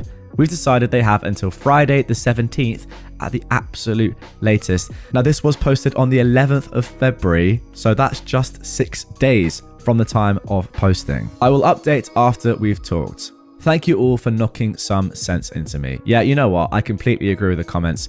It's tough, but Liam Jr. isn't your responsibility, and you have to respect yourself and your wife. Now, for the next juicy update. We had the talk with them about an hour ago, and it went bad fast. My brother was screaming, Jessica was screaming, Liam Jr. was crying because of all the noise, and somehow that's my fault. They yelled for a good 40 minutes about how they had nowhere else to go and they won't be able to stay together if I kick them out. It was hard for me, but my wife helped me with my stress. Some highlights from Jessica's rant include: "You can't have a baby. You'll never know how stressed I am. You didn't lose anything super expensive. Why are you acting like this?" And my personal favourite: "If you kick us out, you'll never see me or my son again," along with a healthy bit of cursing. I told them that my wife and I's decision was final, and Jessica locked herself in her room with Liam Jr. My brother tried to apologise, saying that he was just stressed from work and his new baby, and Jessica putting pressure on him. But my wife cut him off and told him to imagine how stressed I'd been when my things went missing. He just kind of slumped in his seat, then went and joined Jessica in the room after I denied his pleas to stay again. I heard them arguing for a bit, but only for around 15 minutes. I got a text from Jessica's mother asking what was happening, but it wasn't hostile, so I don't think she has the full story. I'm debating telling her, since she's technically not involved yet. I've gotten 3 or 4 similar messages from numbers I don't recognize, so I think Jessica may have told people my number or posted something. I'll update again if anything else serious happens. But here we go. Immediately we do get this update. Jessica and Liam woke me and my wife up by clambering around about 20-ish minutes ago.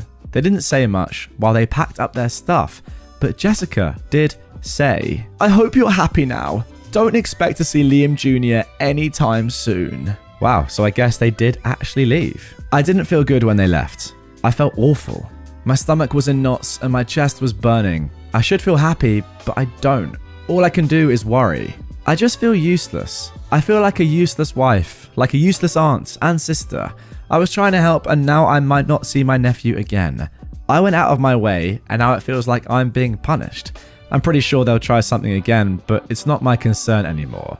My brother left his spare key in the kitchen, but I'm still changing the locks. Jessica texted me that Liam is going to be staying in a motel near his job till they figure something else out, and she is going to be stuck with her mother. Her mother lives 4 hours away, for reference. You were all right that I needed to have them gone, but I wish I didn't feel so dang bad. My wife has been comforting me as best as she can, and I appreciate her so much. She's been so supportive, and I'm lucky to have her. Thank you all for listening, commenting, etc. It was the extra push I needed to knock my stupid head on straight. Now you might be thinking that's the end of it, but no, we have another update. I was contacted by Jessica's mother, who apologized for her daughter and offered to pay me the value of the item stolen if I let her and Liam Jr. move back in. Oh, it was all going so well until that last bit.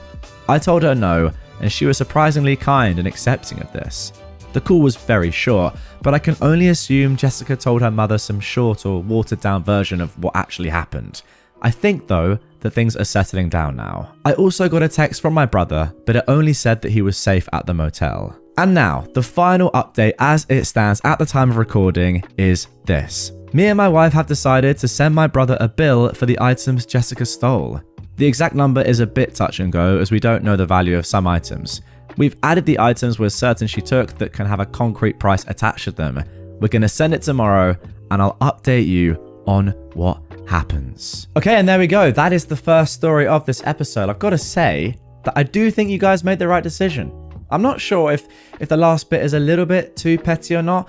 Like, don't go overboard is all I'd say. They're gone now. Like, they've stolen stuff. It's annoying, but it's happened. Don't, like, you know, count up every penny or cent or whatever and give them a fully itemized bill. And I know a lot of you in the comments right now are probably disagreeing with me, and I understand that. I just think there's no need to be completely petty. Yes, you deserve the money, the majority of the money from the stuff that she stole, and yes, you should get that back. And to be fair, in a way, it was nice that her mum offered, even though it did come with that clause that you have to let them back into your home. But don't go through each individual item that she might have stolen. You're not entirely sure what the value is. But the main thing is, yeah, send her a bill for that. But not every little tiny thing. Now, I will say, sadly, that this was posted 26 days ago, right? And as of today, the time of recording, 8th of March, you know, we haven't had anything. Now, this was posted on a throwaway account, so probably not this user's main, but hopefully they come back on at some point. I'll look out for it, guys, don't worry, and they let us know exactly what happened, how much they ended up billing their sister for. If Jessica ever paid back the money, I kind of don't think she's going to be honest. So that's kind of why I'm saying that the invoice, the bill doesn't really matter that much anyway. But yeah, we need to finish the story. I want to know what happens after that. I guess the point I'm making with the bill, it's just, is it worth the time to go through everything to make a bill that you know is not going to be paid anyway? Let's be honest, 99% she's not going to pay you back, given everything in the first place and the fact that she stole from you in the first place. Stealing from your own sister is mental. That's all I'm thinking. It's probably best just moving on from this now, forgetting about it, having the knowledge that you made the right decision, because I think objectively you did, even though you felt bad when they left. I think you did do the right thing. And yeah, as I said, just moving on with your life. My father demands an apology after 10 years of no contact. When I was 11 years old, my parents divorced. My father cheated a lot, and my mother forgave him every time because she wanted to keep the family together. But then when I was 11, my father cheated again and ran off with this woman. What followed was a huge divorce with a lot of fighting and arguing. The only thing my father didn't want was us as children. It was decided that I had to go to my father at the weekends, because where I live, divorces go through the courts, and they think it's important that children continue to see both their parents. During these weekends, I was used more as a kind of Cinderella by my father and his girlfriend, and I was systematically abused mentally and physically. Every time I made a mistake in their eyes, didn't do something the way they wanted, didn't get things done on time because I had a lot to do, I was beaten with objects or just by hand. My father's favorite thing was his belt, and my stepmother liked to use an electric fly swatter, which gives off electric shocks when you turn it on so that you can kill the fly without crushing it, so to speak. If you hold it against your skin with the metal part, you'll get a pretty hard electric shock. To this day, I'm terrified of electric fly swatters, even though where I live, they are very common household things. I managed to hide the abuse for years by wearing baggy clothes with long sleeves, whether it was summer or winter. Because of this, I quickly became the weird kid at school and had no friends. The abuse had enormous mental consequences, but I wanted to persevere because I was afraid that if I stopped coming on weekends, my father's girlfriend would work out her anger on my little sister. She was only 5 when my parents broke up. I withdrew more and more to my room when I was with my mother so that I didn't have to talk to her. My mother is a sweetheart. She's really sweet and friendly and only wanted the best for me. She thought I was having trouble with the divorce and that I was starting to go through puberty. She regularly suggested that I go to a therapist, but I always didn't want to because I wanted to protect my sister. When I was 16, my gym teacher found out about the bruises because I suffered an injury during sports class and she had to look at my legs. As a result, child protection was immediately called to see that I was covered in them. My mother was so shocked that she kept me and my sister at home from that moment on. The judge decided that the contact arrangements were terminated and that we as children no longer had to visit my father. My father has always blamed me for the fact that he no longer sees his children. He called me a bad daughter and said that I should never have told anyone what happened in our home. He felt that it was no one's business and that it was good parenting, that it would make me hard and grow up to be a strong woman who could serve her husband in this way. That if I behaved better and did what I was told, I wouldn't have to be beaten. 10 years have passed since then. Because of what happened and the fact that we lived in a small village, everyone knows what occurred and what he and his now wife did to me. I moved far away from them and cut off all contact. I went to therapy to learn to deal with everything.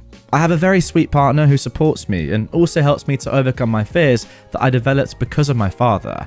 I regularly have panic attacks at home and I'm afraid of being home alone. We bought a video doorbell so I can see who is at the door without having to go to it because I'm afraid that he'll find out my address and come to see me. He's already tried to find out my address a few times through my sister since she has been in contact with him again for a few years. Her reasoning was that they've not done anything to her and they were always kind to her, so she sees no reason not to visit regularly.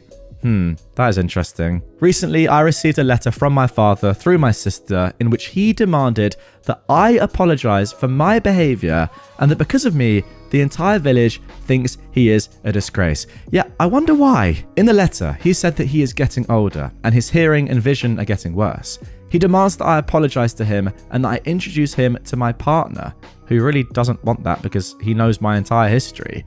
He thinks he's been a good father and that being raised by my mother has made me soft and that I am now a bad woman because I'm pursuing a career outside the home in biology. My sister tells me that I should just say sorry and that he will really leave me alone afterwards.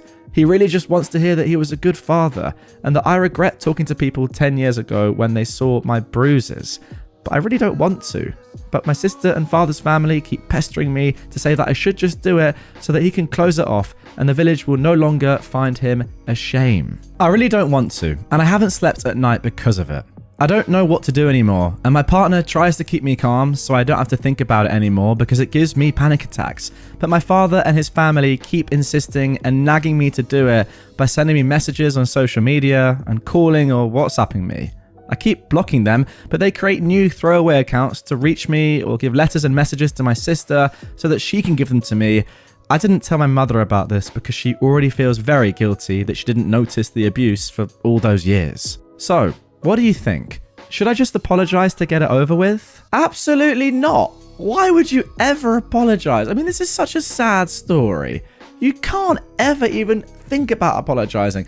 And to be honest, I think it's very tragic that OP is even considering it, and it shows to me that the level of abuse that he suffered throughout his entire life. I mean, we know what physical effects it had, but mentally, the fact that you're in this situation and you're still even considering apologizing to your dad just shows the torture, the mental torture that you must have gone through and the impact it still has on you today. Like, if I put myself in that situation, obviously, you know, objectively, and I haven't had all the abuse that you've suffered for all those years, I just say, you know, straight off the bat, no. Why would I ever apologize? Obviously, he has to apologize to me. And even then, there's nothing he can even possibly say to excuse what he did for all those years. But because you're in this situation and you've had to deal with this for so long and it's clearly had such an effect on you, you're considering apologizing. I don't know. The worst person in all of this, by the way, I mean, she's not the worst person. Obviously, your dad and stepmom are. But a close second/third, your sister. What is she doing? Maybe she just doesn't understand. Maybe she was too young.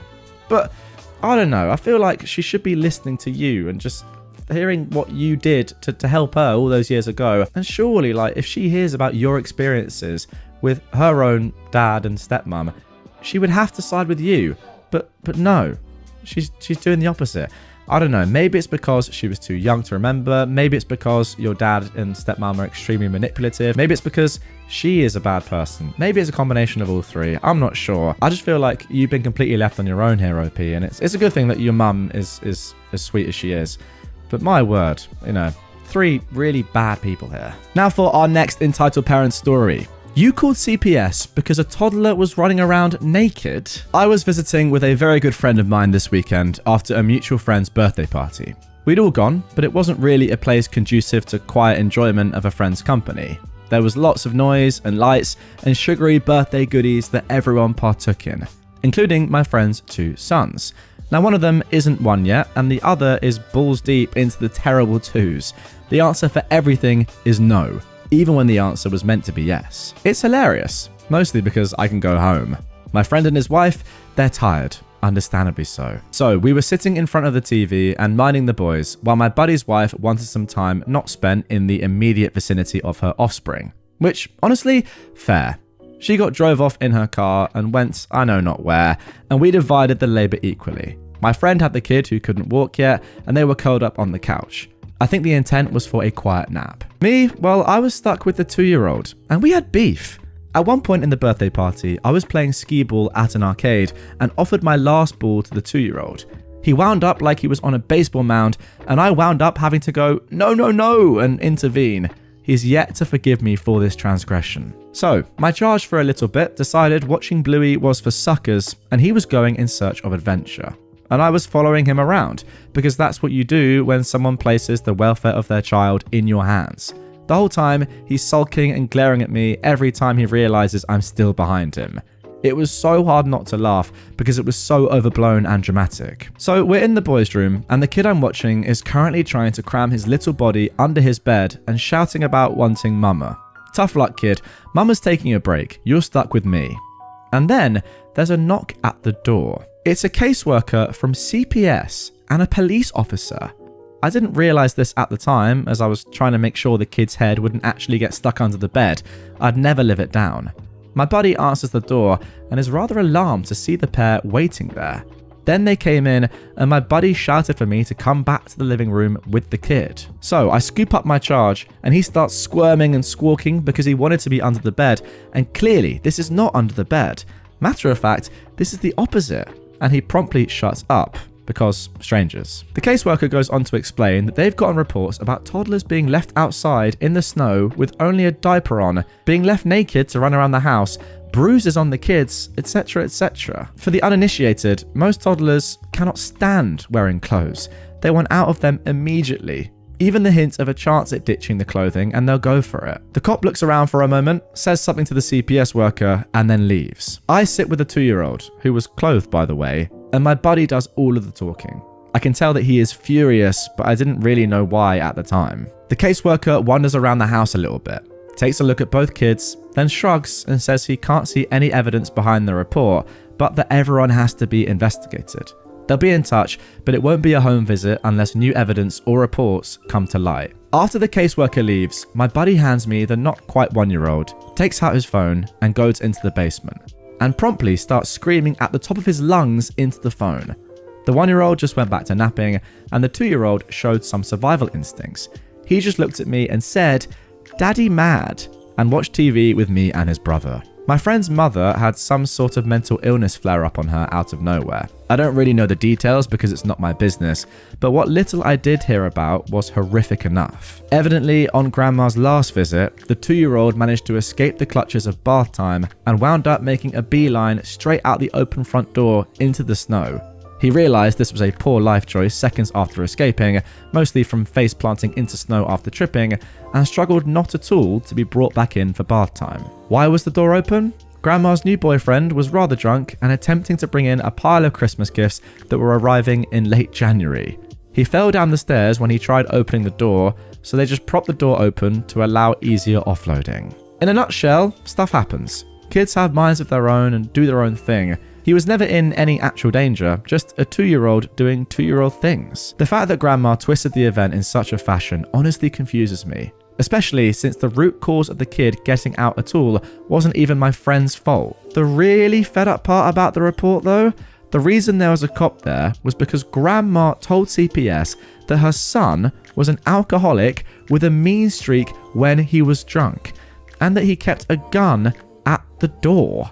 He does keep a gun by the door, to be fair. It's a double-barrel shotgun and a small safe with a keypad because he lives in the boonies and it's not unusual to see things like bears. To the best of my knowledge, the only time the gun is fired is at range, so my buddy and his wife can use the weapon competently if the need should arise. Her own son, though. Now, some parents can be difficult, all right? I hold my hands up. Some grandparents can be difficult, some parents can be difficult, and, you know, not always is it a good idea to have your parent look after your child. I do feel like this is one of those occasions where maybe you don't let your mum look after your kid anymore. I do, though, have to say that there's levels to this game. Calling CPS on your own son, that is mad. I don't really understand even why she did that. Okay, sorry, she didn't call CPS, someone else did. But then, sorry, the grandma saying that her own son was an alcoholic with a mean streak is absolutely mental. That's the reason why the cop was there, of course. I don't know, like, it's bad enough that someone calls CPS. I think, yeah, it happens, you could say, but also it's not great. I mean, a 2-year-old being able to run outside on their own, it's very dangerous. As we saw with a story not long ago, you know, a kid abandoned on their own outside can have serious repercussions. But then, yeah, doubling down and saying, oh, actually, no, it's because of my son who's an alcoholic, mad. And look, I get it, she has a mental illness. Does that excuse this? Does that allow for this? I would say no. Obviously, you need more context there. But yeah, I think the easiest thing to do is just, you know, maybe you don't cut her off, but just don't let her ever look after your kid. Now for our final entitled parent story of this episode. My bio mum's husband offered to adopt me. I'm already adopted.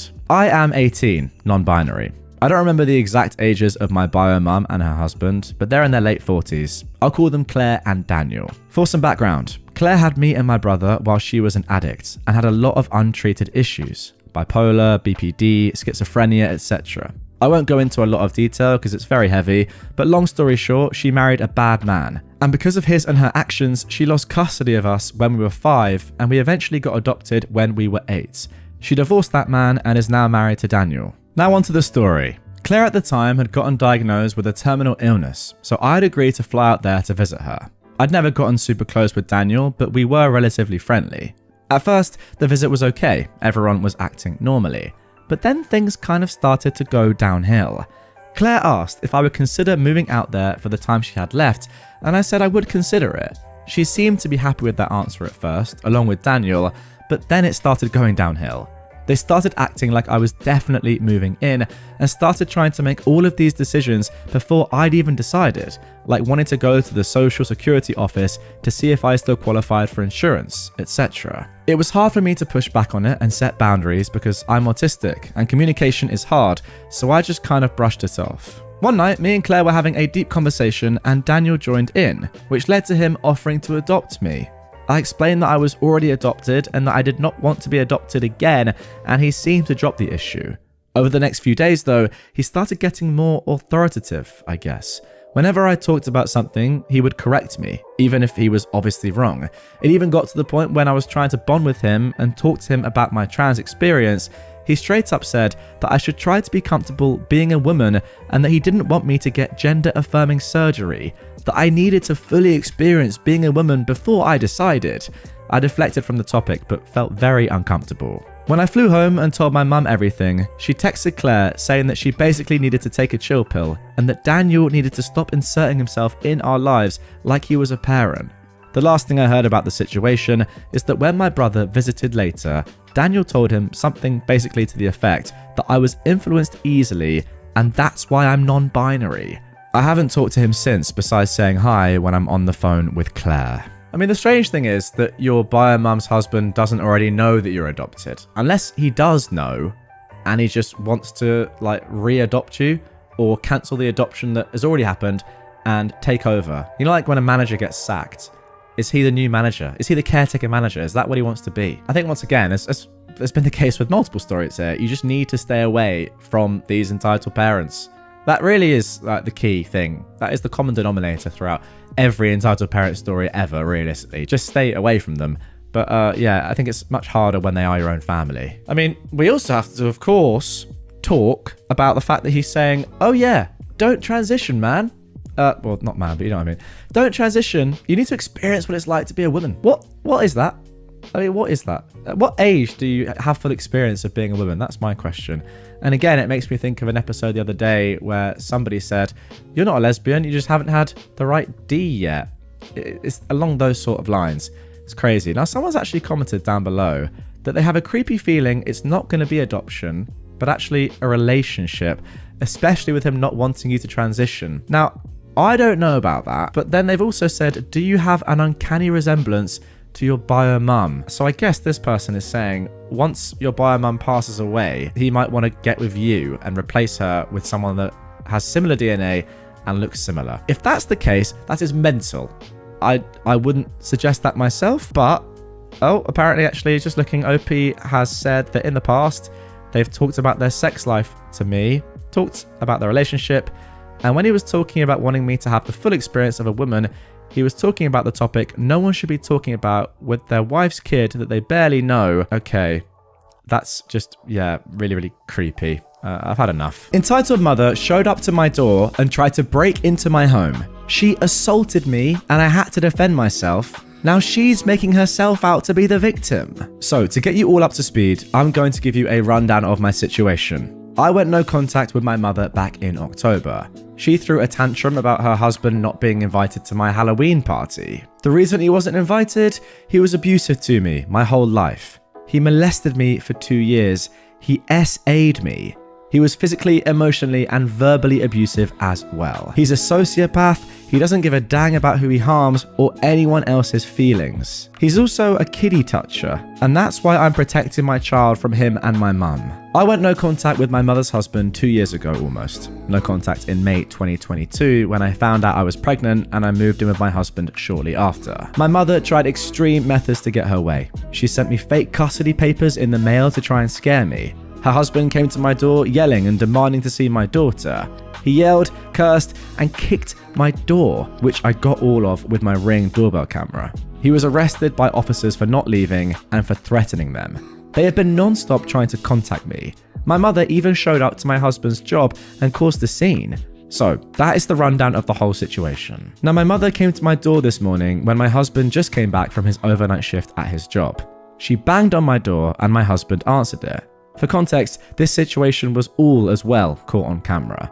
I have cameras outside my apartment door and I have one in the house pointed at the door. My husband told her that she wasn't welcome here. She yelled at him and said, I want to see my daughter. She's been ignoring me. I am her mother. She has no right to treat me this way. I was instantly irritated. I told my husband to go to the back room with our child. I walked to the door and blocked her from getting inside. She was yelling and screaming at me like a crazy person. She threw a tantrum because she found out about my daughter's party and she wasn't invited. She said it wasn't fair. She demanded I let her in my house to see my daughter, who for some reason she calls her daughter. It's creepy and weird. She tried to bulldoze her way into my house. I tried to shut my door and she pushed against it. I was flung into the wall so hard it left a hole in our drywall. I had bruises on my forearm. I screamed at her to get out. She shoved me and I saw red. I punched her in the face so hard that she flew back. I managed to get her out of my doorway and we shut the door and locked it. My husband then called the police. She was arrested for assault and for attempted breaking and entering. Now she's telling every one of my Facebook friends a fake sob story, claiming that I assaulted her. Even with the camera footage of her assaulting me, she is still lying. I pressed charges. We're moving when our lease is up in April. We will be moving into a house with my husband's dad for safety reasons. Am I wrong for punching her? I really didn't want to punch her, and I feel awful that I did. I was defending myself, but I still feel like it could have been handled differently. I need advice on moving forward and what other precautions I can take. You know what, OP? I don't think you're wrong at all for what you did. In fact, I think you're very, very right. It doesn't matter who the person is. If it's a complete stranger, if it's your grandma, if it's your mum, if it's your child. If they're trying to break into your house unlawfully, without your permission, and they are threatening you, I think you're allowed to defend yourself. And if it takes punching them in the face to make them stop, then I'm all for it. Clearly, no contact is the best thing. I really hope that nobody on Facebook believes her sob story and that you and your husband can get a restraining order for the stepfather as well. Just make sure that people don't believe her, is all I'll say. If it takes you having to go on Facebook yourself and message people individually, I think it's worth doing it. If you've got to send the footage, the camera footage, to people, if you're allowed that is, I don't know how it works with evidence, if you can, to prove your innocence, do it. I think you have to shame this woman that is unfortunately your mother. Entitled kid tries sending his police officer dad after me in a pro-revenge attempt. His plan backfires. From the mid-90s through early 2000s, I've spent my summers working as a counselor at a Boy Scout summer camp. I've worked in several different program areas, but this story happened when I was the director of the rifle range. Every week, we would get a new group of campers, and when they came up to the range for orientation, I would go over all the safety rules. I would finish by telling the kids, you all get one warning on this range, and this is the warning. There are only 2 safe directions to point your rifles, up in the air or down range. It doesn't matter if your gun is loaded or unloaded. If you break this rule and deliberately point your rifle in any other direction, you will be kicked off this range and will not be allowed to shoot here for the rest of the week. I would go over all of these rules again for the kids on the first day of merit badge classes to satisfy the safety rule requirement for the badge. And there were plenty of posters hanging around the range with all of the safety rules on them. In other words, there were no excuses to break them. One day, the scouts in my merit badge class were practicing shooting for the test they had to take at the end of the week. One scout, the entitled kid of this story, thought it would be funny to point his rifle at another scout and spout off some random action movie line. I ran up and snatched the rifle from his hands and yelled, "What the heck are you doing?" The entitled scout responds, But the gun wasn't loaded. Recite the safety rules now. The entitled scout recited them all, including the part about pointing the gun in an unsafe direction. I told him to hand over his shooting ticket. I tore it in half and said he was done on my range for the rest of the week. Later that afternoon, the range was open for free shooting. Everything was going smoothly, until I noticed the entitled scout walking up the trail towards the range with his father, an assistant scout master who was built like an NFL linebacker. After the round of shooting ended, I called a ceasefire and told my assistant to keep an eye on the range while I handled the situation that was about to happen. As I approached the entitled scout and his father, he jumped up and down, pointed at me and yelled, "That's him! He's the one who tore up my ticket and kicked me off the range! You're gonna get it now. My dad's a cop and you're going to be sorry for what you did." Before I could get a word out, Cop Dad gets in my face and started chewing my butt out, drill sergeant style.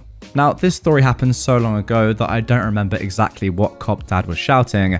I mostly remembered the poop-eating grin the entitled scout gave me as he watched his father tear me a new one. I just stood there quietly and patiently, waiting for my turn to respond. Finally, Cop Dad said something along the lines of, "So, what do you have to say for yourself?"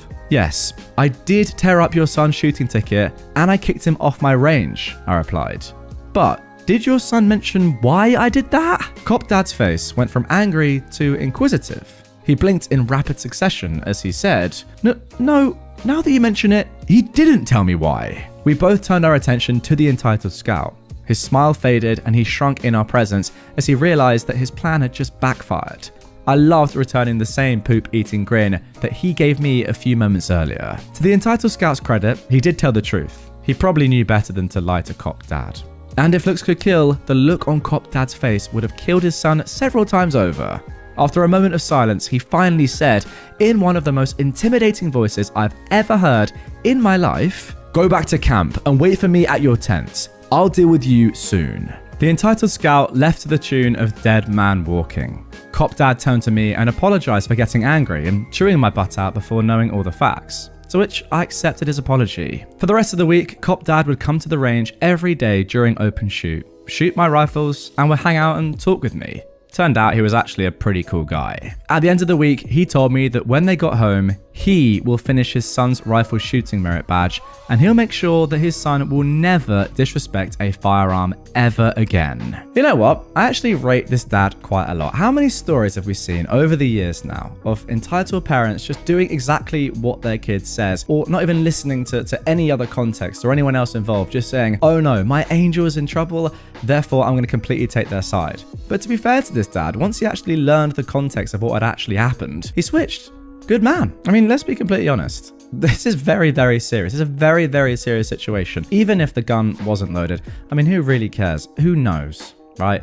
First of all, it definitely could have been. Second of all, it's just a terrible thing to do anyway, especially given the fact that he knows the rules, but is just probably trying to show off. Yeah, his dad needs to let him know to never do that again. But once again, fair play to the dad for not just completely going crazy at you when you realise what had actually happened. Entitled ex-landlord demands I leave behind the washer and dryer I paid for. So for the past 2 years, I, a 25-year-old man, lived in a small apartment building. The apartment didn't have a laundry room for the building when I moved in, but it did come with hookups for a washer and dryer in the apartment, so I bought them myself because I work for a wildlife sanctuary and I get pretty dirty during my work. Just the other day, I had to chase down and wrestle one of our wild boars, Bacon. We didn't name him that, he came with that name, who loves to escape his pen and thinks it's funny to play chase. I got completely dirty. I was covered in grass stains and mud, so I very much need a washer and dryer. My boyfriend and I just got engaged, and since my lease was up, I moved into his house with him. I finished moving everything out of my old apartment yesterday, and I thought nothing about taking my washer and dryer with me as I had bought them. My boyfriend also had some, but they were old and kept breaking down and just cost too much to have fixed. Well, I woke up this morning to multiple missed calls from my old landlord. I left my phone number and new address in case any mail was delivered to my old place. I called him back, and he asked me why the washer and dryer was gone. I explained that I took them with me. He started freaking out, saying that he'd put that the place had a washer and dryer in the ad for the place. Apparently, I have raised the rent due to having those. He started demanding that I bring them back because the new clients that he set up to move in had already signed the lease, but they're not interested in the place without the washer and dryer. He even threatened to call the police if I don't take them back. I got angry and told him that I would do no such thing, reminding him that they belong to me. I bought them and I still had the receipts from when I bought them, as well as a text from him when I moved explaining that I was buying them myself. He again though threatened to call the police. I told him to do it and see what happened, and I hung up at that point. Personally, I don't think I'm in the wrong. I bought them and they weren't cheap, so I feel I have the right to take them. My boyfriend is on my side, but today a co-worker of mine said they think that I'm the jerk for not telling the landlord that I was going to take them. In my opinion, that should have been obvious. I pay for them, why would I leave them? Well, my landlord went through with calling the police, because the next day they showed up. Honestly, nothing really noteworthy happened. I explained to them what was going on and I showed them the receipt for the washer and dryer, as well as a text from the landlord that I had from when I told him I was buying them. The cops took my statement and left. My boyfriend's father is a lawyer, and he's going to be contacting my landlord and sorting everything out. He advised me not to respond to said landlord anymore for the time being. Yeah, this is completely and utterly ridiculous, and to be honest, I actually understand why the landlord is so angry, because he knows he's clearly effed up here. If he genuinely thought for some stupid reason that you were going to leave the washer and dryer, then it does make sense to advertise the place as having a washer and dryer, and then yeah, you can probably raise the rent a little bit due to having those appliances. But why has he done that in the first place? It's so dumb. He's messed up so badly. Now he's realized it and he's coming after you just to try and intimidate you, I guess, into letting him keep the washer and dryer. But you know, as you said, they are legally yours. You bought them with your own money. You can obviously do what you want with them and you have the receipts. Simple enough. You shouldn't even need a lawyer here. Just, you know, you gave the police the statement and you showed them the receipts. You're completely fine. The landlord, though, is an absolute clown. Patient's boyfriend is mad that he has to pick up his own Uber Eats. I work in a high-level hospital as an ICU nurse, and my managers are fantastic with staffing, meaning if you have a crashing, heavy workload patient, they'll make the other patient you have an easier one so you can focus on the sick one. For background, ICU nurses have 2 patients, and we specialize in critical thinking, whereas the tele floor is the normal part of the hospital that people think about and holds less sick people who don't need as much attention. So these nurses have 6 patients and specialize in tasks and prioritization. So the beginning of my shift after the report, I show my face and say hi to my less sick patient who is doing fantastically and is just waiting for transport to take her to her telebed.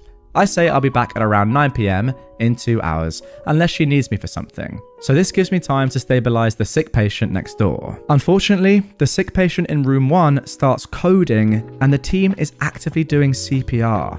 Crash cart in the hallway, 3 docs here, the whole team trying to save this young dude. My team is working on meds, intubating, keeping compressions going, etc., while I'm talking with doctors about what could have caused it. And I'm halfway outside the room for the healthier patient in room 2.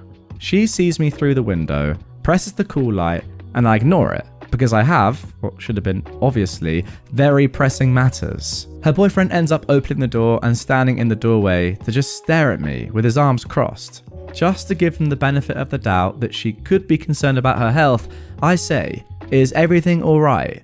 And he goes, and tries to lead me inside. Of course, I only pay attention to him when the docs go into room 1 to brainstorm on their own and assess where to go if we get the guy back. I look back through the window of room 1 and realize I can give them 5 seconds to make sure nothing funky is going on. So she says, "Can you get my Uber Eats order? It just said it arrived downstairs." I swear I could have had a stroke from high blood pressure at that moment. So I kindly say, "I'm sorry, I'm busy with another critical patient. Could you?" I looked at the boyfriend who's plopped in the recliner with his feet up, watching Netflix again on his phone. "Go and get it for her?" And he goes, "I'd rather not." Oh, good sir, you don't want to? You saw the mess next door through the window, me talking seriously with 3 docs, and the hot mess of people outside your room as we try to save a dang life. So I tell him, I can't. The entire team is actively trying to save someone, and none of us are available to leave. So either you get it, or I can have someone get saltines for you instead. He sighs, gets up slowly, and then says, "Fine, I guess I'll go get it then," as I turn to head back into room 1.